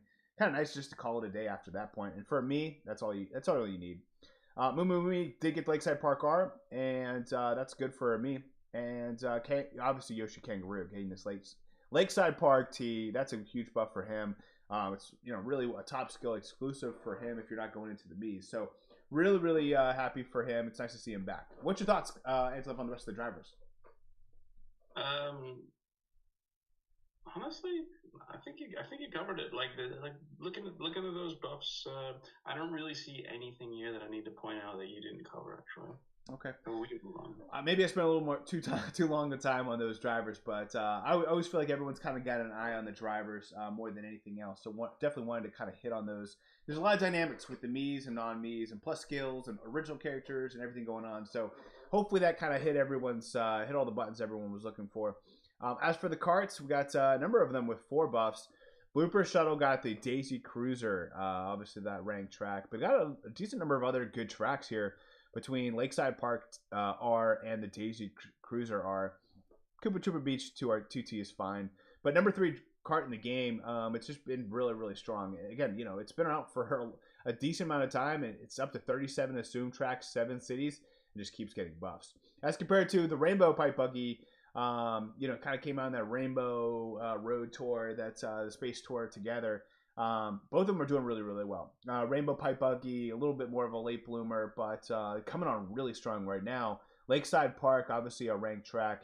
Got a city, got a Cheap Lagoon in there. So overall, probably have to give it like a solid B. But really strong there with the Lakeside Park. There's not a lot of options. It's a really tough track to cover. So I consider that a win. The rest of them are okay. Gold Cupid's Arrow did get the City Sprint R, which is in ranked. And then some older tracks, but then overall, I think for a gold card, it's doing a lot better than its contemporaries. Now, Gold Shield Speedster. This is where some people feel like it should have been coming on a little strong this tour. Obviously, it's very bright gold. Would make a lot of sense to have it highlighted for a Sunshine Tour. And obviously, we know its pedigree would be higher than most items, having it be in this very exclusive premium challenge. But did get the Daisy Circuit T, which is a great buff for it. It also got the Lakeside Park RT, but came with a city and the Cheap Island RT, which again a lot of us are using the yellow off-roader. So I think I consider this one probably a B-. You're happy to get that the Daisy Circuit T though. That's a nice track, and certainly it's a fun track to have a nice big driver for to go with your gold. Actually, no, that one's I don't think that one's gold me suit. I'm trying to remember which of the Daisy circuits has the gold me suit on it. But either way, it's certainly rich get richer, as you can see a lot of these items on this slide. You do have the Silver Warrior wagon. A lot of people have been keeping their eyes on that. You got the Lakeside Park, as we kind of already talked about that one. That one's a really tough track to cover alongside that Rainbow Pipe Buggy. But so I think if you don't invest in the Rainbow Pipe Buggy, Silver Warrior Magnum might be a good one to get a little ahead of and just kind of make that sneaky early investment. Then you got Black Shield Speedster to get the Sydney Sprint R, which is in ranked, but then the rest of them are okay. You got the Cheap Lagoon R and Sydney Sprint RT. not as great, but you got the Lakeside Park RT, which you're really happy about. So, I think when you're looking at the Gold Shield Speedster and Black Shield Speedster, which I took both of them to level 8, gold, both of them triple capped as well. So I'm really hoping that this is an okay tour for them. Nothing great, nothing bad. I think that good tours will be ahead for them. This wasn't their tour necessarily, but both happy to have them in ranked. You got the Korean Classic and then the Waluigi Racer Mark II. What are your thoughts, Antilev, on the carts with the most buffs? So yeah, actually looking at the most value added in terms of the model, the Gold Shield Speeder had the best set of buffs of any cart. And maybe it's because I got 4, but I think Cheap Island RT, Lakeside Park RT, both new tracks, so high value, and then a ranked buff. Even though it's not a new track, it's still in rank, so it adds a lot of value. And then the one city, which is like whatever, but still relative to the other things, not actually that bad. Blooper Shuttle number 3 in terms of buffs, which makes sense, getting a ranked track and also a new track, but still not quite as valuable as the Gold Shielded Speedster. And then the Rainbow Pipe Buggy. I think we have to talk a lot about this. It's also up there, 5th most value added for its buffs this tour, and it went up, I think, 8 spots or something into the number 6 slot, so it made a huge jump. And that ranked buff, Lakeside Park, is really doing a lot of the heavy lifting there. Also got that new track, Cooper Trooper Beach RT. Other than that, I don't think. I think Gold Cupid's Arrow is one we're kind of looking at. We're also looking at the Silver Cupid's Arrow. The original Cupid's Arrow was a phenomenal card, really good in its time. And so I think we're both keeping a close eye on those. So that's pretty interesting. But the model didn't really love its buffs that much. I'm trying to find it even on it's all the way down in 24th place in terms of value added. So the model didn't like the buffs it got, and that makes sense. It got no new tracks, only one track that came out in 2023, and the rest are old tracks and a city, unfortunately. All right. Yeah, I mean, I think with the Gold Shield Speedster, you're okay with it. I keep looking at the Cheap Island, just seeing like I have the Yellow Off-Roader, level 8, quad capped, best cart maybe in the history of the game. So I consider that a not good buff, even though it's a newer track, newish. Came out certainly earlier this year. But I think you walk away very happy that it got Lakeside Park RT and the Daisy Circuit T. Those are both reoccurring tracks that you'll probably definitely be happy with. So I'm with you there. Let's move to carts with actually there's a couple more with 4 buffs. My apologies, but Boo Pipes I think a lot of people were really excited about this Daisy Cruiser track. Obviously, almost every cart on that track is like gold or sunny or shiny or very flowery or just kind of like just very festive in general. And then you have the Boo Pipes that are just black. It's like the only black item cart that's on that track. So it's just really funny. It just kind of sticks out like a sore thumb. But a lot of people invested in it early. Obviously, those fans of I think the Double Dash. But that's a really good buff for it. I think you're really really happy with that buff for the Boo Pipes. And again, kind of like the Gold Shield Speedster, it got 2 buffs really, 2 valuable buffs. It got the Lakeside Park R, and then that Daisy Cruiser, the rank track. But then got a city, and then got Cheap Lagoon RT. So I think this is probably maybe a B grade of how it got buffed. I wouldn't get too excited. I wouldn't say, oh my goodness, this is the next best thing since sliced bread. Not getting overhyped on it. Good tour for it. It's fine. Again, but I'm not panicking or getting too excited. It's definitely middle of the road, kind of similar to the Gold Shield Speedster. Then we have the Gold Pipes, which a lot of people have been comparing the two. I actually, in some ways, it's kind of the same thing, right? It's got a rank track and then Lakeside RT. So, I don't know. I think both of those are still neck and neck. I haven't pronounced a winner. I do think that if I had to put a winner, it's probably going to be the Boo Pipes. But, Nintendo we love our Gold Pipes. So we'll see what happens as it goes on. You have to remember the Gold Pipes is not a Gold Pass reward. So it probably won't be bad like a lot of the other Gold Pass rewards. But at this point in time, it's okay. I think both of them, I think that's kind of par for the course for these 4 buff items. Just like 1 rank buff, 1 good buff, 1 city buff, 1 blah buff, one older track buff. That just seems to kind of be the change of pace here. Same thing with Desert Rose. It's ranked track as the Daisy Cruiser RT, a tough track to cover. You really like that. Really happy to get Daisy Cruiser R. Then you get this older Daisy Hills RT, and then this city track, the Sydney Sprints 2 RT. It's just kind of like how they do it. And then you look at Chain Chomp Chariot, same thing, Lakeside Park T, ranked track. Happy to get that there. I will say that I think out of all these carts to get 4 buffs, this might be the Chain Chomp might have got the best buffs because it got both Daisy Cruiser R and the Daisy Circuit RT. Now I know Daisy Cruiser R is a year old, but I still consider that a better track than Cheap Cheap Lagoon RT or Daisy Hills RT. So I think Chain Chomp Chariot, one of the better 4 buffed items there. Then moving into the carts with 3 buffs, we got the Rainbow Streetle, got the City Sprint R, and then got the Lakeside Park R, which is a nice little buff there, alongside Koopa Troopa Beach RT. 2RT. So I think that's a solid buff. But again, I think a lot of people are just not going into it, not getting excited about the Rainbow Streetle just because of the size. But I think this is actually one of the solid performances when you think about just pure coverage. Really crushing it there. As compared to the Sakura Sports Coupe, which walks away with 2 city buffs. You do have this black Jingle Bell, which we kind of alluded to earlier. Got the Lakeside Park tough track to cover. Also got the Park R, which is really nice. And then got a freebie. But number 14 on our list, it's got 29 assumed tracks, only 3 cities, which is really good considering how many city and nitro tracks we've gotten so far. And then Jumbo Jetter walks away with 2 cities and a Lakeside Park RT. And then Redcom, we got the Lakeside Park T, and then a city, and then Cheap Cheap Island T, which again we kind of talked about, the yellow off-roader. And then to finish out the carts with 3 buffs, Black Sneaker, Bright Girl, Mark 8R, one of the goofiest names in the game. I will say the Mark 8R, I do want to talk about this just briefly. It did get the Lakeside Park, which is a ranked track, and then got the Lakeside Park R. So overall, I think out of these last couple ones, although it's ranked number 38, it's still a newer cart. Pretty decent performance there. But what's your thoughts on the carts with finishing out 4 and 3 buffs?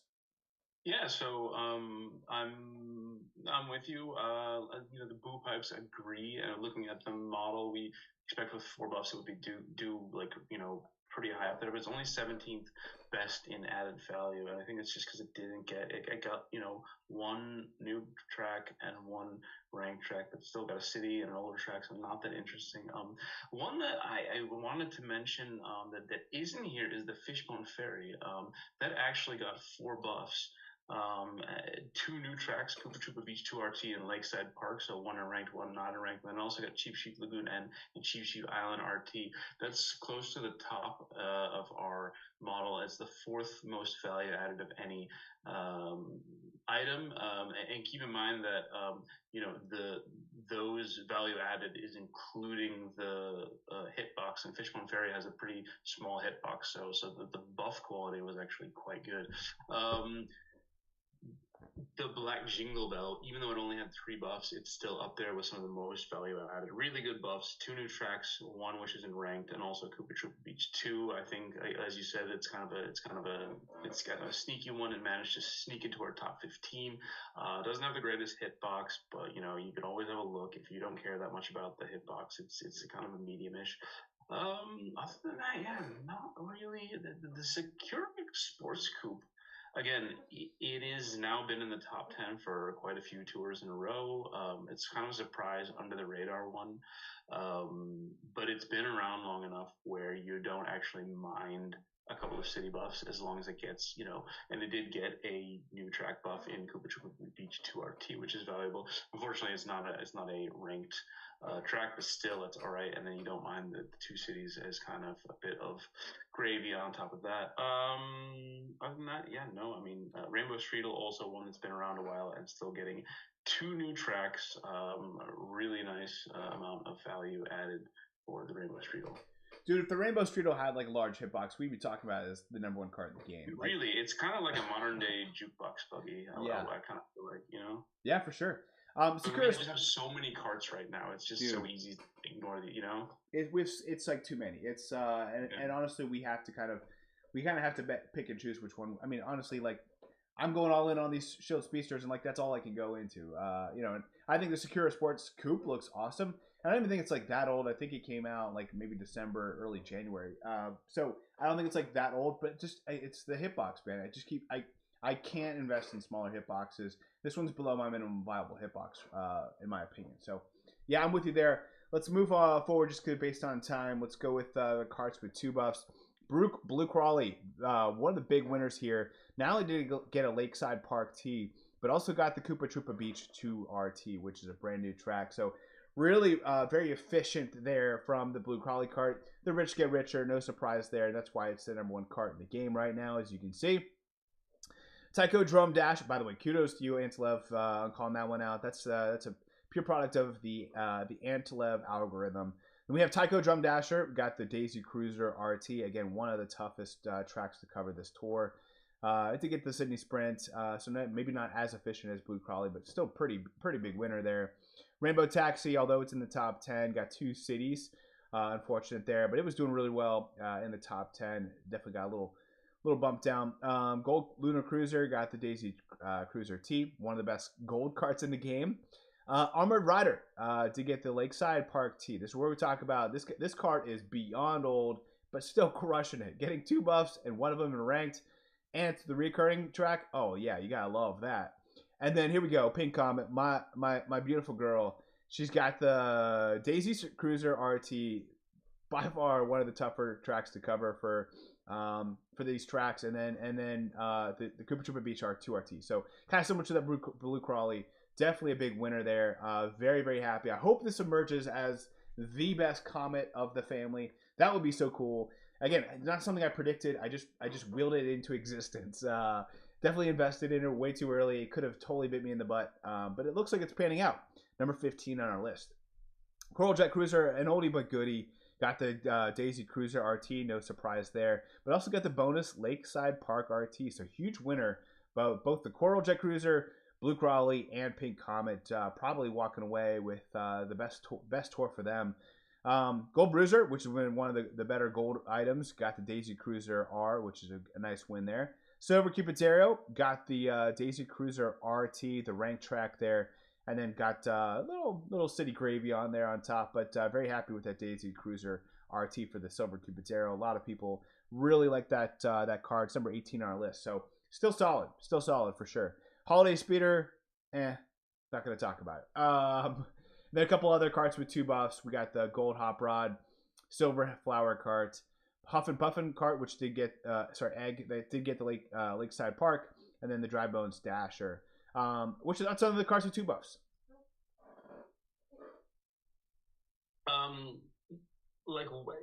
Okay, first of all, the Armored Rider, it's still in the top 15, even though it's more than a year and a half old now. That is absolutely incredible staying power. I think even the Yellow Off-Roader isn't in the top 15 anymore.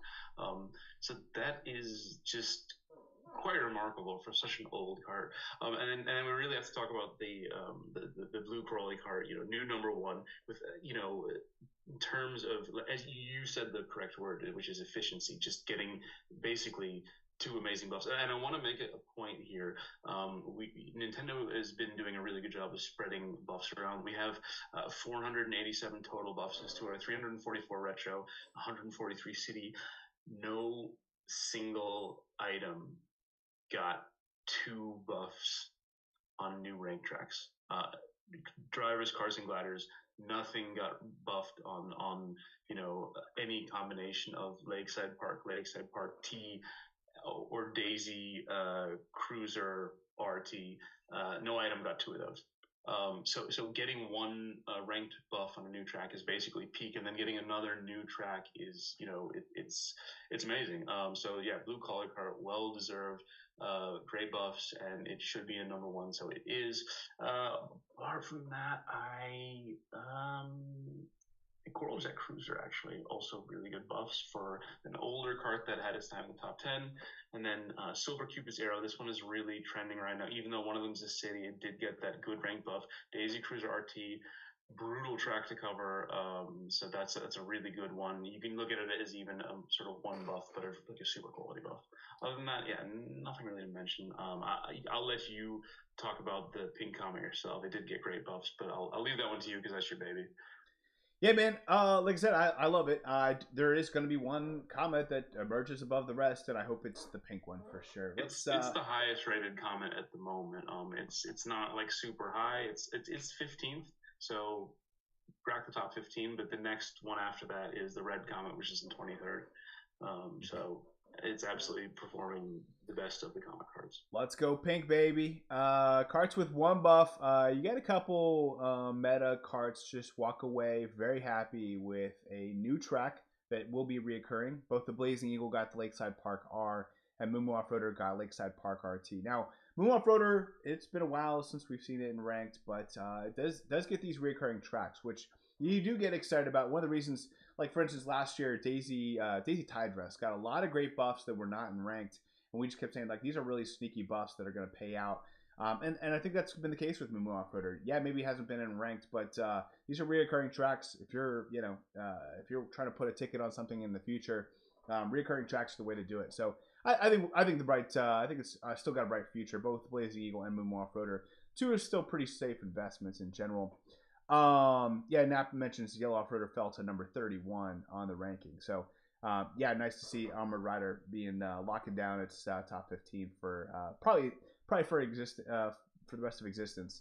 Good, man. So let's move into Pink Speeder.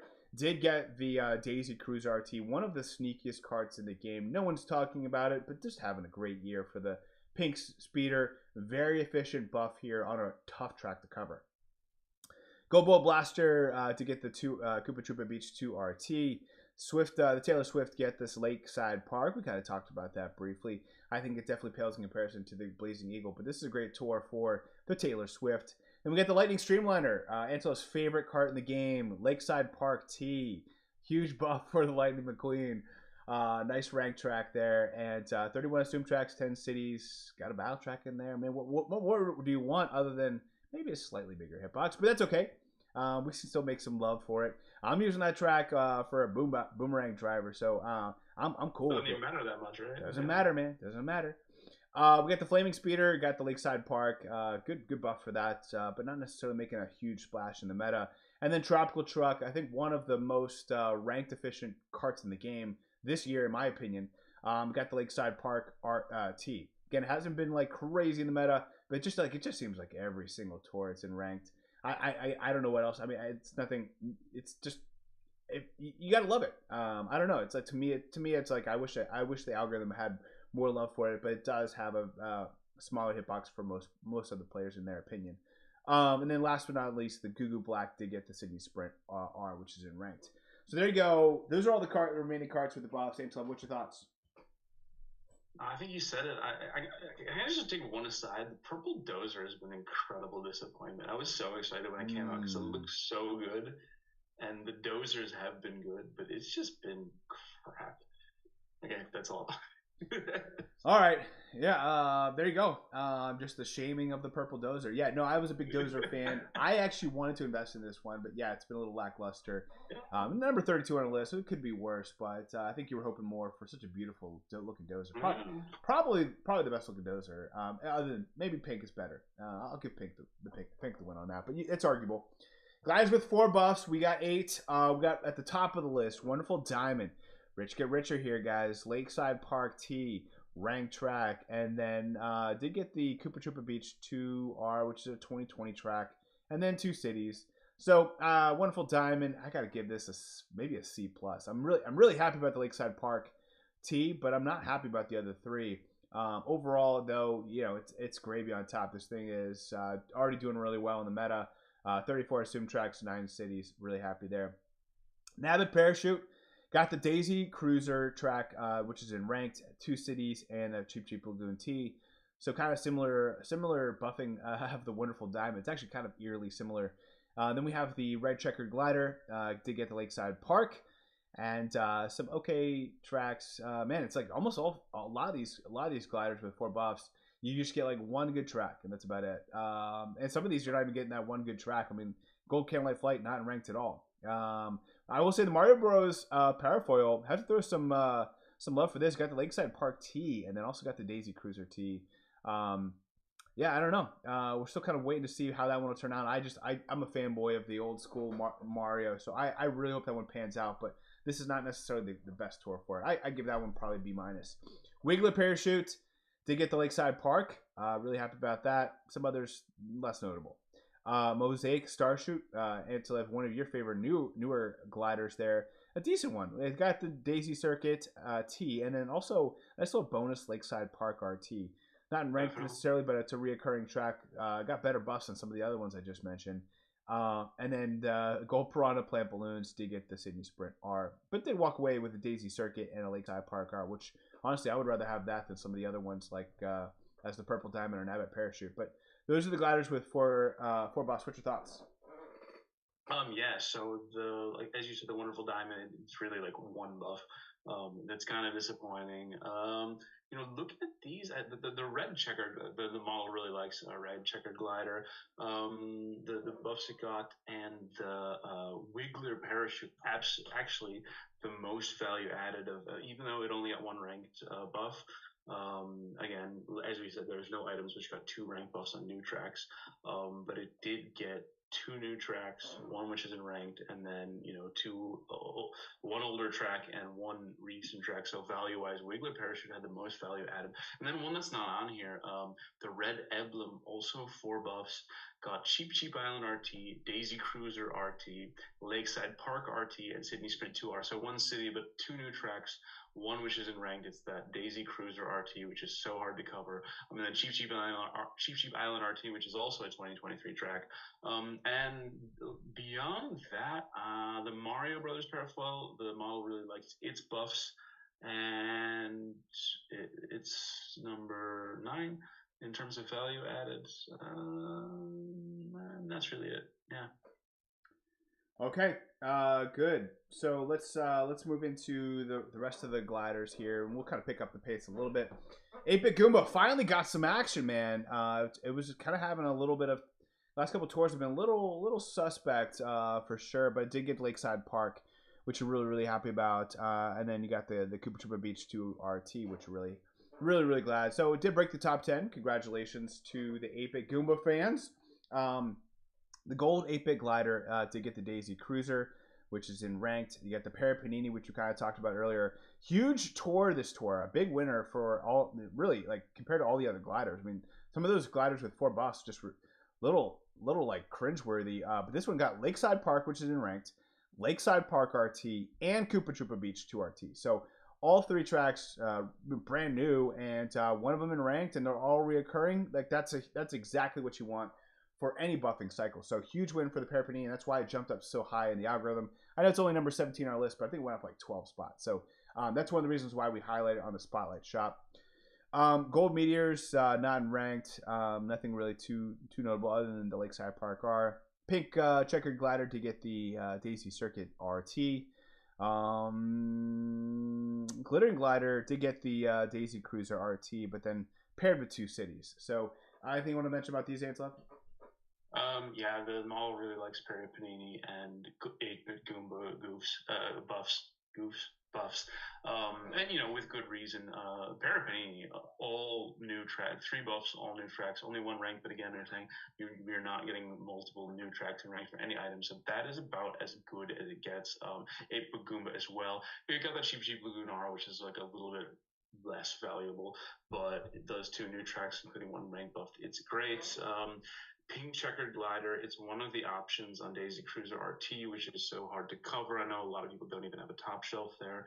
So that's definitely one to keep in mind. It's kind of up and coming. It's only 32 on our list, but it's still pretty new. So a lot of time potential there as well. Same is true for the Glittering Glider. It's unfortunate that I got 2 city buffs. So this is an example of one where the 2 city buffs is actually a bad thing, because it is still a newer item and it's still in that window where you can expect it to be getting like 3-4 buffs every tour. And so to get 2 cities in a tour where we have 42 tracks but only 8 cities is really I would say disappointing and unfortunate.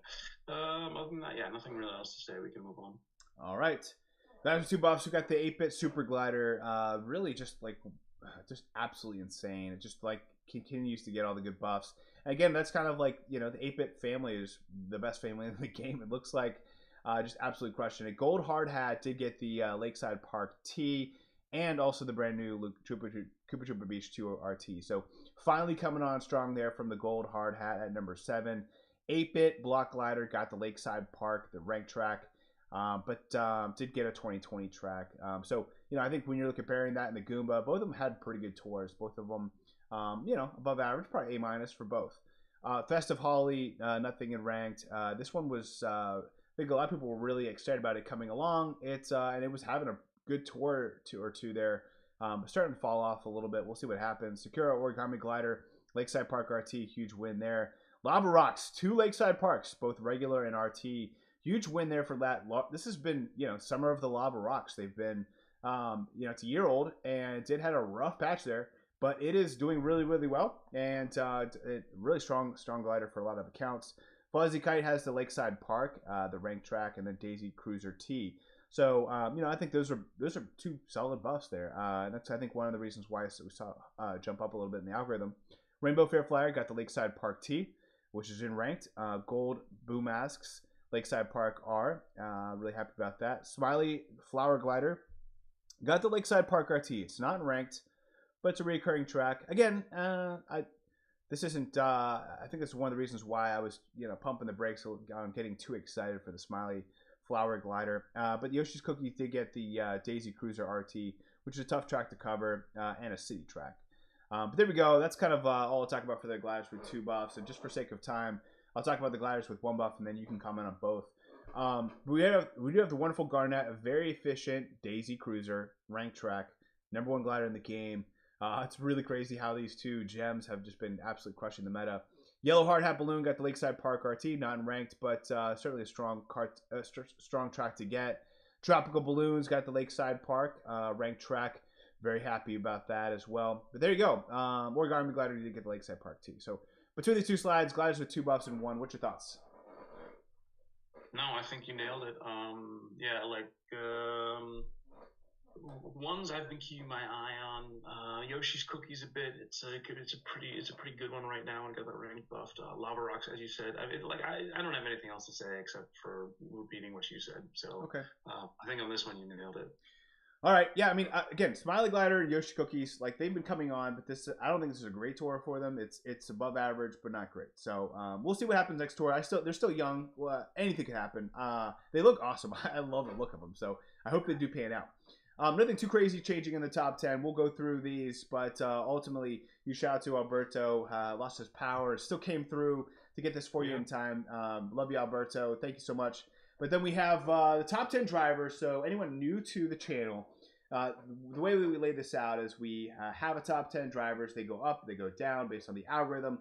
But we try to highlight some interesting facts about these items. And we thought about really the best way to know how these drivers are going to fit into your count will be to look at one of the coverage spreadsheets. Antilev has one. That's the one I use. That's my favorite. But there's plenty others out there. I'll highly recommend you take a look at those coverage spreadsheets. You can copy and paste them into the ACR sheet. They're really easy to use once you fill them out once. Highly recommend you doing that. So for Toad Astronaut, the way and so really, each one of these slides are to give you a snapshot for you to understand away from the spreadsheets, away from the coverage optimizers and everything, just to kind of give you a pretty good understanding, a kind of a flyby rundown of what these values are. So for a lot of these groups, you want to know, how many assumed tracks you have. So for Toad Astronaut, it's 32. He's got 14 Nitro, which include both Nitro and Cities for the sake of this slide.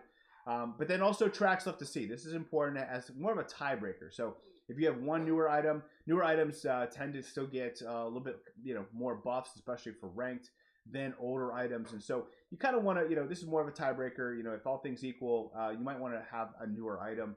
But it's always helpful to know. Then as you look down, you can kind of see the top shelf. These are all plus skill drivers that share these tracks with Toad Astronaut. So you kind of want a narrower list. You maybe want 2 or 3 drivers.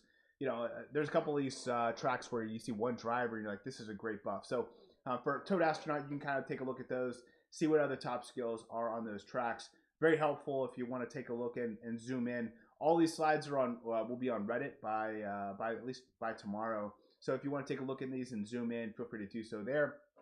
And then we have top skill pairing. So the way that this works is Toad Astronaut, if you want to look at him just in a vacuum, if you paired him with any 3 drivers, and this is all fueled by a Turtle Dudes coverage optimizer, highly recommend. If you just even Google coverage optimizer, and it'll direct you right there. There's not a lot of other coverage optimizers, which blows my mind. But anyway, if you put in Astronaut and said, what other 3 drivers will give me the most coverage? Again, I just started yesterday. The only driver I have is Toad Astronaut.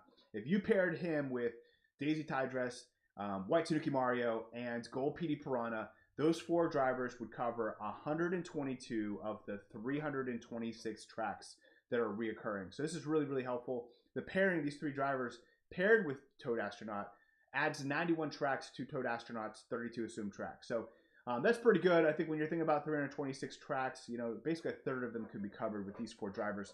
That's phenomenal. And then another thing to be aware of, more as a caution, are the overlaps. So, if you've really invested into Toad Tourist or Poochie, as an example, they overlap 5 times with Toad Astronaut. So you might want to, if you've already heavily invested in these drivers, which some people may not have just because they're so new, then you might not want to invest in Toad Astronaut. So this is kind of a glimpse, a highlight of Toad Astronaut, giving you a kind of an inside scoop on how he is doing. And I think also, if you're looking at Morton or Question Block Head, Misu, both of these are really strong if you're investing all in the Miis. Toad Astronaut, again, 4 isn't a lot compared to 32 assumed tracks and 14 Nitro. But again, I think in general you're going to want to use those Mii suits on those 4 tracks. But again, it's just really kind of helpful for you to see. Again, I wouldn't be too concerned about that. Toad Astronaut's having a great year. That's why he's number 10 on our list for obvious reasons. Now, Yellow Mii Racing suit, he's seen just about every track in the game. 22 assumed tracks, 14 Nitro. It's a little high for a Mii suit, 14 Nitro. But I think in any case, he's having a great year as well. His pairings cover 112 of the 326 tracks. He overlaps 5 times with Poochie. At number 8, up 5 spots, as we talked about Poochie. He's been, this is a great tour for him. 29 assumed tracks, 12 Nitro, which is great for basically a brand new driver. He's still got a whopping 86 tracks left to see, which is crazy. A couple of these pairings cover 118 of the 326 tracks. He overlaps 6 times though with Toad Astronaut. Might be worth maybe going one or the other. And now again, 6 isn't a lot, but those are 2 new drivers. Maybe you have to pick between the 2. You might want to maybe not invest in both. It's up to you and your account. But Poochie's just crushing it right now, and it's really early in his trajectory. There, Winter Time, 33 assumed tracks, 15 Nitro, 15 tracks left to see. His pairing covers 121 of the 326 tracks. He overlaps 7 times with Chef Rosalina, 6 times with PD Piranha, 5 times with Gold PD Piranha, and Daisy Tidress. At number 6, Larry Mii Racing Suit. Great tour for him, up 4 spots to number 6. 21 assumed tracks, 3 Nitro. Still a whopping 114 tracks left to see, which is great for a relatively new Mii suit. He's just crushing it. I could see him being number 1 driver at some point. It's going to be impossible to beat out the Gold Mii suit, but maybe next year. Larry's just crushing it, man. We got Daisy Tidress, Gold Charging Chuck, and White Tanuki Mario paired with Larry, covering 111 of the 326 tracks. He does overlap 5 times with Luigi Knight and Light Blue Shy Guy Explorer. At number 5, Daisy Tidress fell down 1 spot. 37 assumed tracks, 18 Nitro. Seen just about every track in the game except for 1. This pairing covers 124 of the 326 tracks. Does overlap, though, 8 times with the Gold Mii suit. That is very alarming for her. But outside of that, pretty good coverage. She's basically kind of a Gold Mii suit light is kind of how we have been referring to her. Now, hasn't been much change there in some of these drivers in the algorithm, other than some movement into to that number 2 spot, I believe it is. But PD Piranha Gold up 1 spot, 34 assumed tracks, 16 Nitro. Little condensed view here. This is just for the drivers. All the rest are have their own individual slides. But then this pairing covers 122 of the 326 tracks. Does overlap 7 times with Gold King Bob-omb and Pink Shy Guy Ninja. And then we have Question Block Mii Racing Suit did go up 1 spot to number 3. He's got 28 assumed tracks, 10 Nitro. Which again, 10 Nitro is pretty good. 28 assumed tracks is phenomenal for a Coinbox Mii suit. This pairing covers 116 of the 326 tracks. Does overlap 6 times with Mario Saddle of You, 5 times with PD Piranha. So again, not concerned about that at all. At number 2, we have Gold Charging Chuck, and followed by Gold Mii Racing Suit at 2 and 1.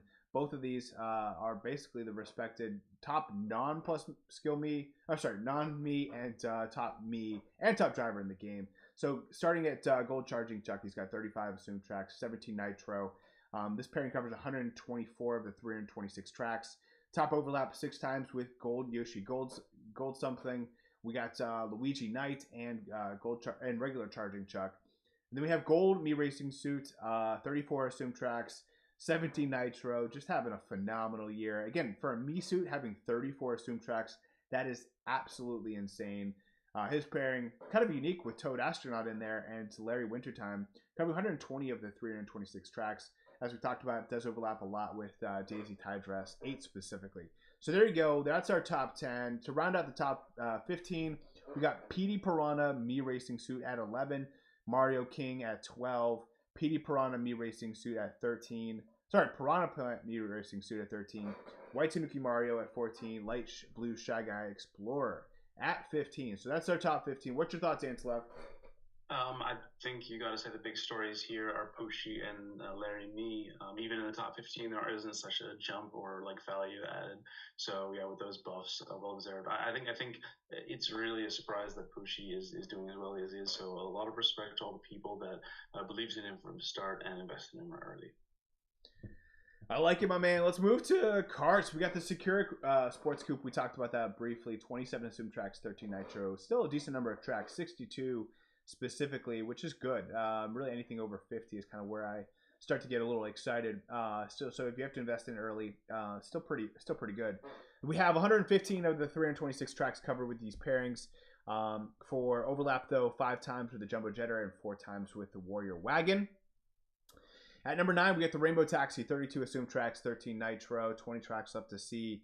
Does have this pairing cover 117 out of the 326 tracks. Does overlap 7 times with the Jukebox Buggy, Blooper Shuttle, and Rainbow Streetle.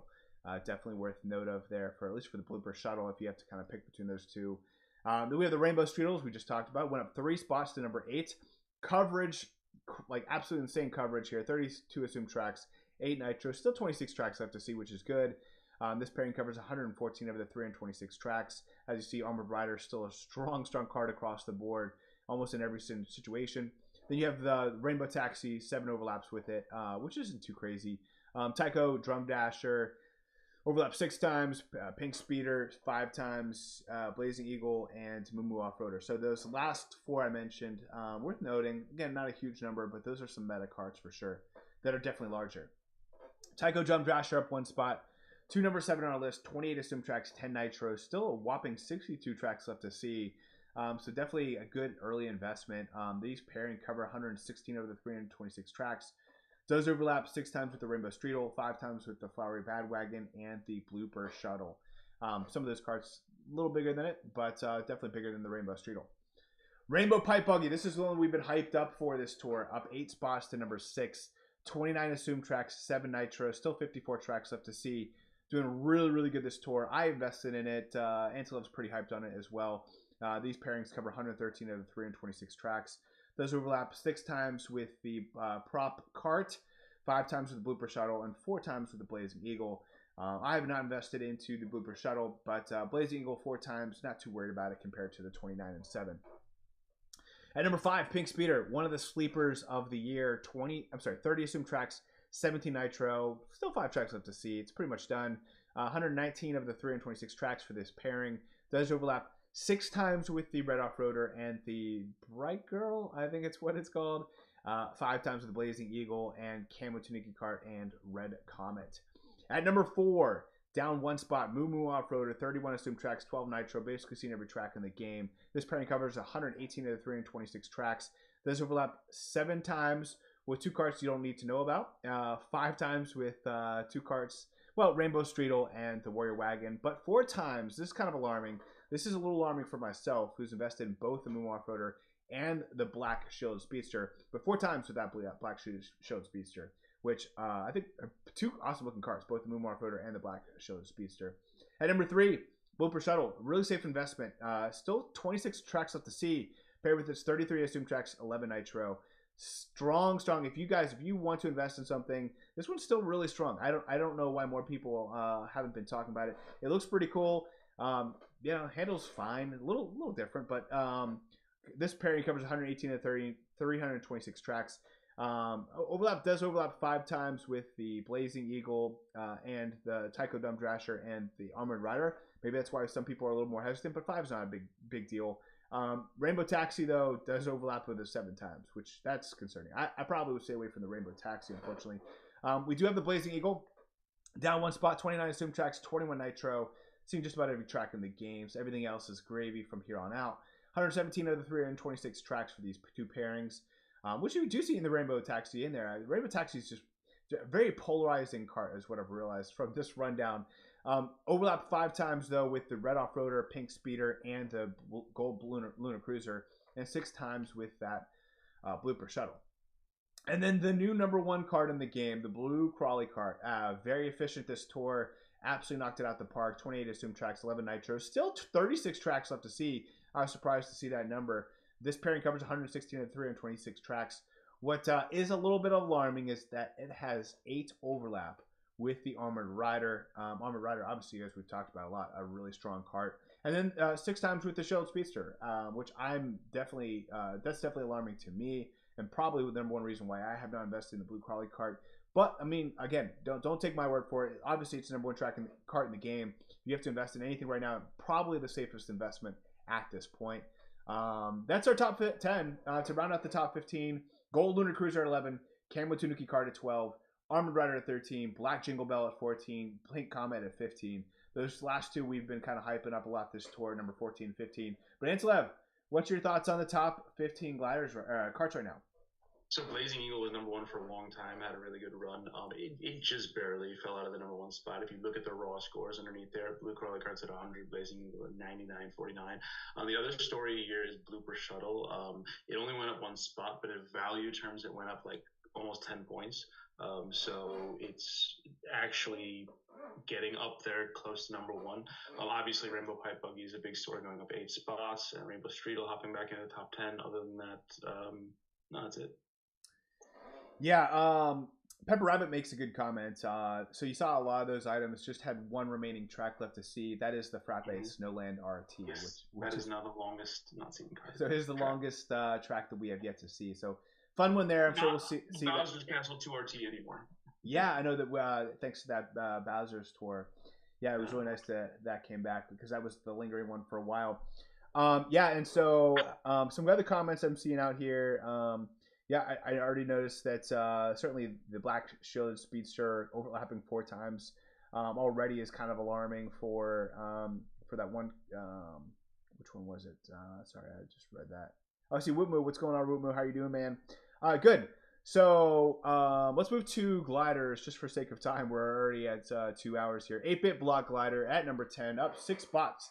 Both of these 8-bit, both the Goomba and the Question block, went up a lot of spots. 51 tracks left to see is still really good. If you have to make an early invest on something, this block glider is pretty decent. I mean, really any 8-bit item is pretty good, safe investment at this point. But has some meta gliders here paired with it, covering 117 of the 326 tracks. Does overlap 7 times with the Autumn Leaves, 6 times with the Fire Manta, the Nabbit Parachute, and the 8-bit Goomba. Obviously, with that 8-bit Goomba, those 2 kind of came out paired up. We do have the Calico Toby and Balloons at number 9, holding on to that spot. 32 assumed tracks, 13 nitro, 1 track left to see. These pairings cover 112 of the 326 tracks. Does overlap 7 times with the 8-bit Goomba, 6 times with the Yoshi Cookies, 5 times with the 8-bit Super Glider and the Wonderful Diamond. So other than the Yoshi Cookies, those are 3 meta gliders. But I personally like the Calico Toby and Balloons. It covers a lot of gaps for my account. Don't let it sneak up on it. Don't put it in the same category as all the other Toby and Balloons. I know there's been so many of them. And then as we talked about with the block glider, 8-bit is just crushing the meta. They always have. They always will, it seems. It's up 16 spots, which is insane. Very efficient this tour. Again, I think it's a positive tour for it. Could have been better, could have been worse, but they got the right buffs, which is all you need from it. 32 assumed tracks, 5 nitro, still 54 tracks to see. It's a great number to see. Does overlap 7 times with the Calico Toby and Balloons, and then 6 times with the block glider and the checkered red glider. Alchemist, thank you for the Dono hype. gave a membership out, and Pepper Rabbit ironically won that. So see, you drop good knowledge and you get memberships. That's how it works. Black Star Shoot, 32 assume tracks, 16 nitro. It is down one spot, but one of the safest investments in the game. Some good pairings, cover 116 and 326 tracks. A whopping 10 overlaps with the boom masks. No surprise if you've been watching the rundown for the last year. And 6 overlaps with the lava rocks. We have at number 5, the Nabbit Parachute up one spot, 32 assumed tracks, 11 nitro, 43 tracks left to see, which is still pretty decent there. This pairing covers 120 of the 326 tracks. Here's some alarming though. Look at these 4 gliders that overlaps with. 8 with the wonderful Garnet. That's insane. That's again, 32 is still a high number, but 8 with the number 1 glider in the game. That's kind of alarming. And then 2 of the 8-bit items there, the Question Block and the Goomba, and then 5 with the Black Star Shoot. So be aware of that. That's kind of tricky. It's worth noting. Yellow Hard Hat Balloon, number 4. It was number 4 last tour. Still really strong this tour. 30 assumed tracks, 16 nitro, 19 tracks left to see. This pairing covers 117 of the 326 tracks. Nice to see the gold boom masks in there. Does overlap 7 times with the Autumn Leaves, 6 times with your Fuzzy Kite, and 5 times with this 8-bit Super Glider, which is crushing the meta at this point. Wonderful Diamond, number 3 on our list. 30 assumed tracks, 13 nitro, 36 tracks left to see. This pairing covers 120 of the 326 tracks. It does overlap 8 times with the Rainbow Fair Flyer and the 8-bit Super Glider. That's kind of alarming. But 7 times with the Parapanini and the Festive Holly. 6 times with the Red Checkered Glider. 8 overlaps though with this 8-bit Super Glider and the Wonderful Diamond. You might just want to go one or the other because that's a lot of overlaps for 2 really strong gliders. You may not want to invest in both of them. Talking about that 8-bit Super, it is at number 2 on our list. 32 assumed tracks, 11 nitro. Still decent number of tracks left to see, 54 in specific. Here's the thing though. What's interesting there, although the Wonderful Diamond overlaps a lot with that 8-bit Super, the Wonderful Garnet pairs really well with it, as you can see alongside the Gold Hard Hat and the Record Setter, 119 of the 326 tracks. But that's that 8 overlap though with the Wonderful Diamond, 6 times with the Festive Holly, 5 times with the Calico Tomy Balloons and the Yellow Hard Hat. At number 1, we have the Wonderful Garnet, 31 assumed tracks, 20 nitro. It's a lot of nitro though in there. I wasn't aware of that. 5 tracks are still left to see. Does overlap 8 times with the Nabbit Parachute, 7 times with the Parapanini and the 8-bit Super Mushroom, and then 6 times with the pink checkered glider. So there you go. That's our top 10. To round out the top 15, we have Autumn Leaves at 11, Festive Holly at 12, Sakura Origami Glider at 13, Gold 8-bit Glider at 14, and Lava Rocks at 15. Outside of the top 4, we've seen a lot of movement. These top 4 have been stayed the same for probably the last 2 or 3 tours, but a lot of movement elsewhere. What's your thoughts on the top 15 gliders there, Antilev? I think the theme here is those 8-bit items. So you can obviously see what jumped up a lot: the 8-bit Block Glider, the 8-bit Goomba. One thing I want to mention: the 8-bit Super Glider came really close to unseating Wonderful Garnet as number 1. So I think next tour there's a very good chance with the right buffs it will climb that mountain and finally get there in the end. I think other than that, not a whole lot to say. Nothing in the top 15, which is a big surprise. Lava Rocks popping back in the top 15 is pretty nice surprise for that such an old item. I will say Fuzzy Kite and Parapanini just missed out at 16th and 17th. So for anyone who's still believing those, they're still doing well. Yeah, I mean the gliders really, pretty tight race there. Really up until you get to Black Star Shoot, and then there's kind of a little bit of a drop. I mean everything's in the 90s, all the way up to 92 for our top 6. But overall, top movers and shakers for the drivers, I think the big one that you have to be aware of is Wiggler Meat. Went up 29 spots from 107 to 78. I could foresee this guy getting into the top 15 here probably about the next 2 tours. That's kind of my prediction. Wiggler probably will be moving in a similar direction. Had a great tour. I think Wiggler's buffs were some of my favorite buffs of the tour. Walked away pretty good there. Other stuff is moving in the hundreds, not too spicy there. I think one that everyone's looking at is Spartacong. He went up Donkey Kong Gladiator, that is, for those who haven't been tuning in here recently, up 19 spots to 96, which is still pretty high, but decent mover there in the algorithm. We just have so many drivers at this point. Monty Mole Racing Suit, we kind of talked about him getting a nice tour considering how old he is, up 16 spots to 88. And then Luigi Gold Knight, we talked about his buffs a little bit, went up 12 spots to 47, so broke the top 50. As for carts, man, a lot of these are in like the hundreds, so I don't want to get too excited about these, but we do have the Chain Chomp Chariot, which I kind of highlighted its buffs. It went up 41 spots to 107. I like that. We have Gold Shield Speedster. This is a big jump. This is 23 spots from 65 to 42. I could foresee this breaking the top 20 in the next 2 tours for sure. And then Coconut One had a nice little appearance, 21 spots to 93. Then for gliders, Red Emblem, big tour for the Red Emblem, went up 22 spots from 88 to 62. Parapanini, we talked about this a lot this tour, broke its lead over half, went from 38 to 17, that's 21 spots. Then Ape Goomba, we talked about this quite a lot, went from 24 to 8, so whopping 16 spots. That's just a massive jump, so big tour for it. Pink Checkered Glider, I think out of all the checkered gliders, I think this is the one you mentioned. Could go up, could continue to do really well. The red one's not too far off, with going up 14 spots to 28, which I think Kareem went into pretty heavily there. And then, of course, I have to highlight your Mosaic Starshoot, which I think it looks absolutely terrible. I don't like the look of it at all, but you love it.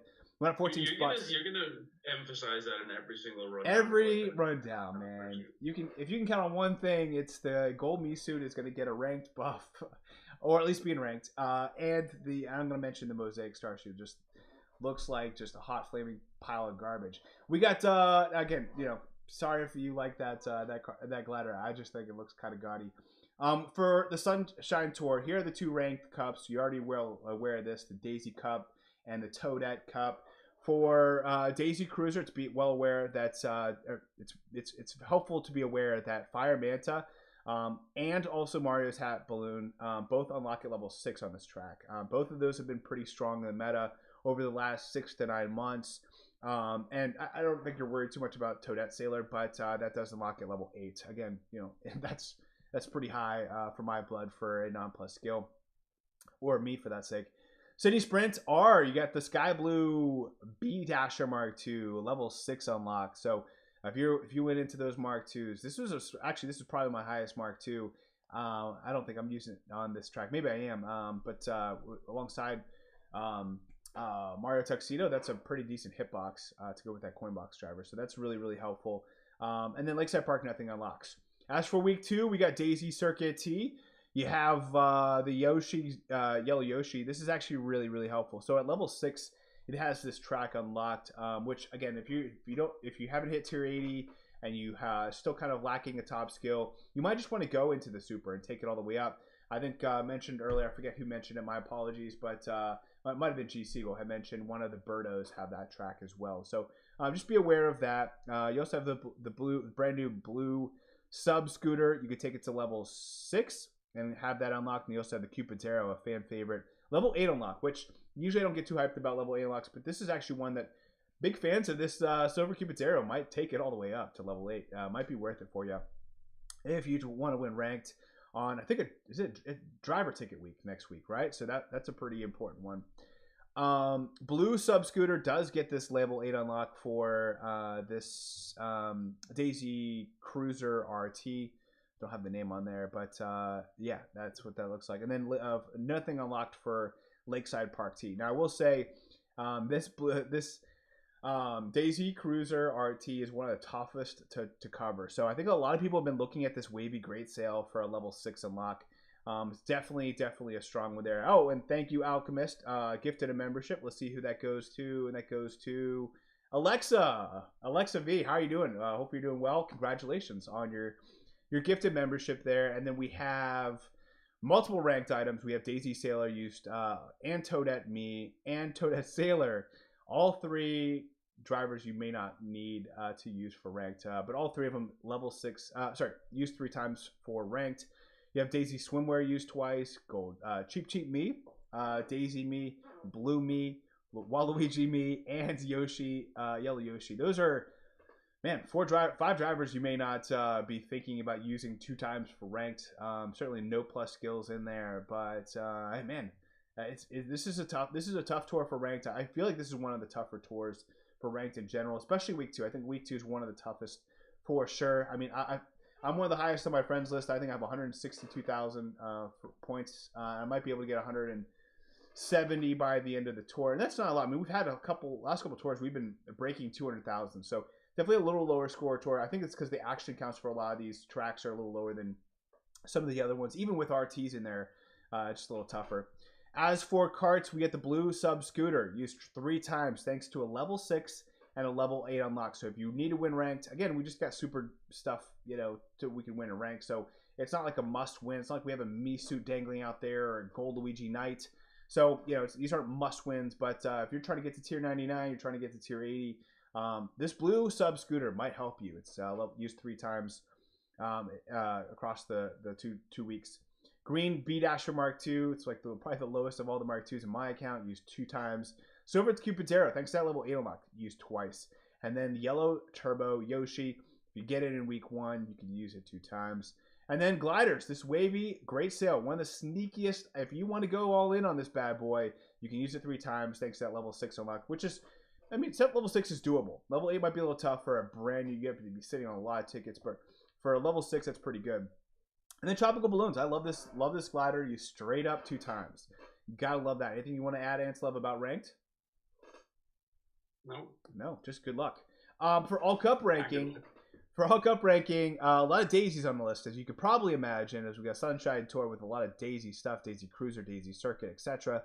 But you can use Daisy Swimwear 13 times. Cheap Cheap Me Racing Suit 12, alongside Daisy Sailor and Toadette Me Racing Suit. 11 times for Dolphin Me, and 10 for Yoshi Kangaroo and Daisy Yukata. Yoshi Kangaroo, you could be using it 10 times. That might be possible. We have Daisy Me Racing Suit, Daisy Holiday Cheer, Mario Swimwear, Baby Mario Koala, and Toadette Sailor, all used 8 to 9 times. Just Daisy's 9 times. For karts, we got Jet Cruiser. Which again makes sense. It's a ship. It's like literally like a nice little cruiser ship. We're on a cruiser, and makes a lot of sense. 13 times for it.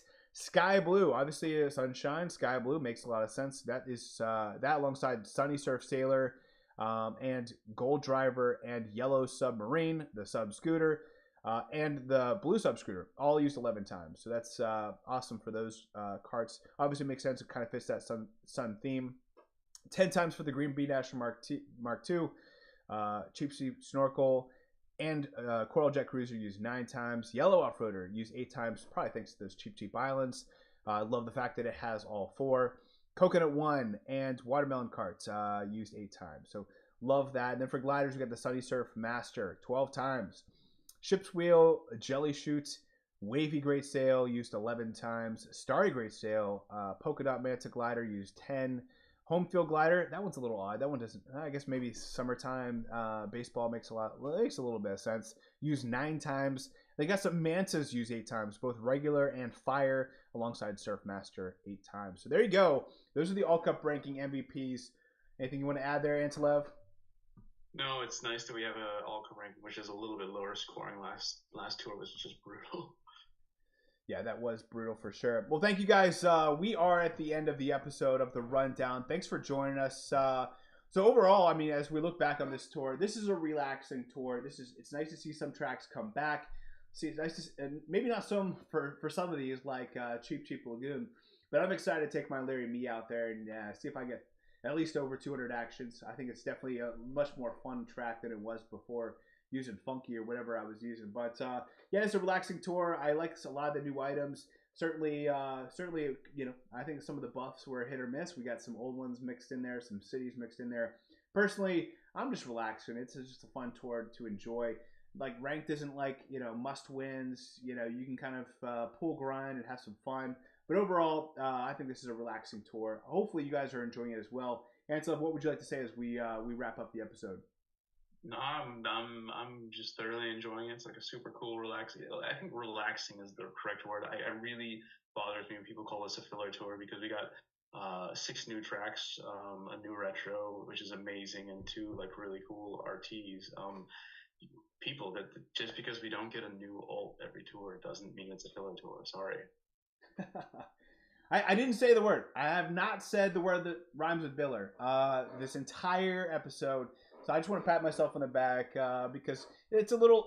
I said relaxing. It's relaxing. That's all we need. It's like low pressure. Just enjoy the tour, however you want to enjoy the tour, or enjoy your summer. Just enjoy time out before we get back into the grind of the fall and winter. So thank you guys for watching at home. Thank you for those watching live and for joining us in the stream. I appreciate you guys. So shout out to those last ones I see out in the chat. I see Sana, I see Alexa, Masa, I see Alberto, Alchemist, just to name a few. But Melantoad, Johnson, hopefully you guys are doing well. Enjoy the rest of your weekend. Until Card Talk next week, may the frenzy luck be with you.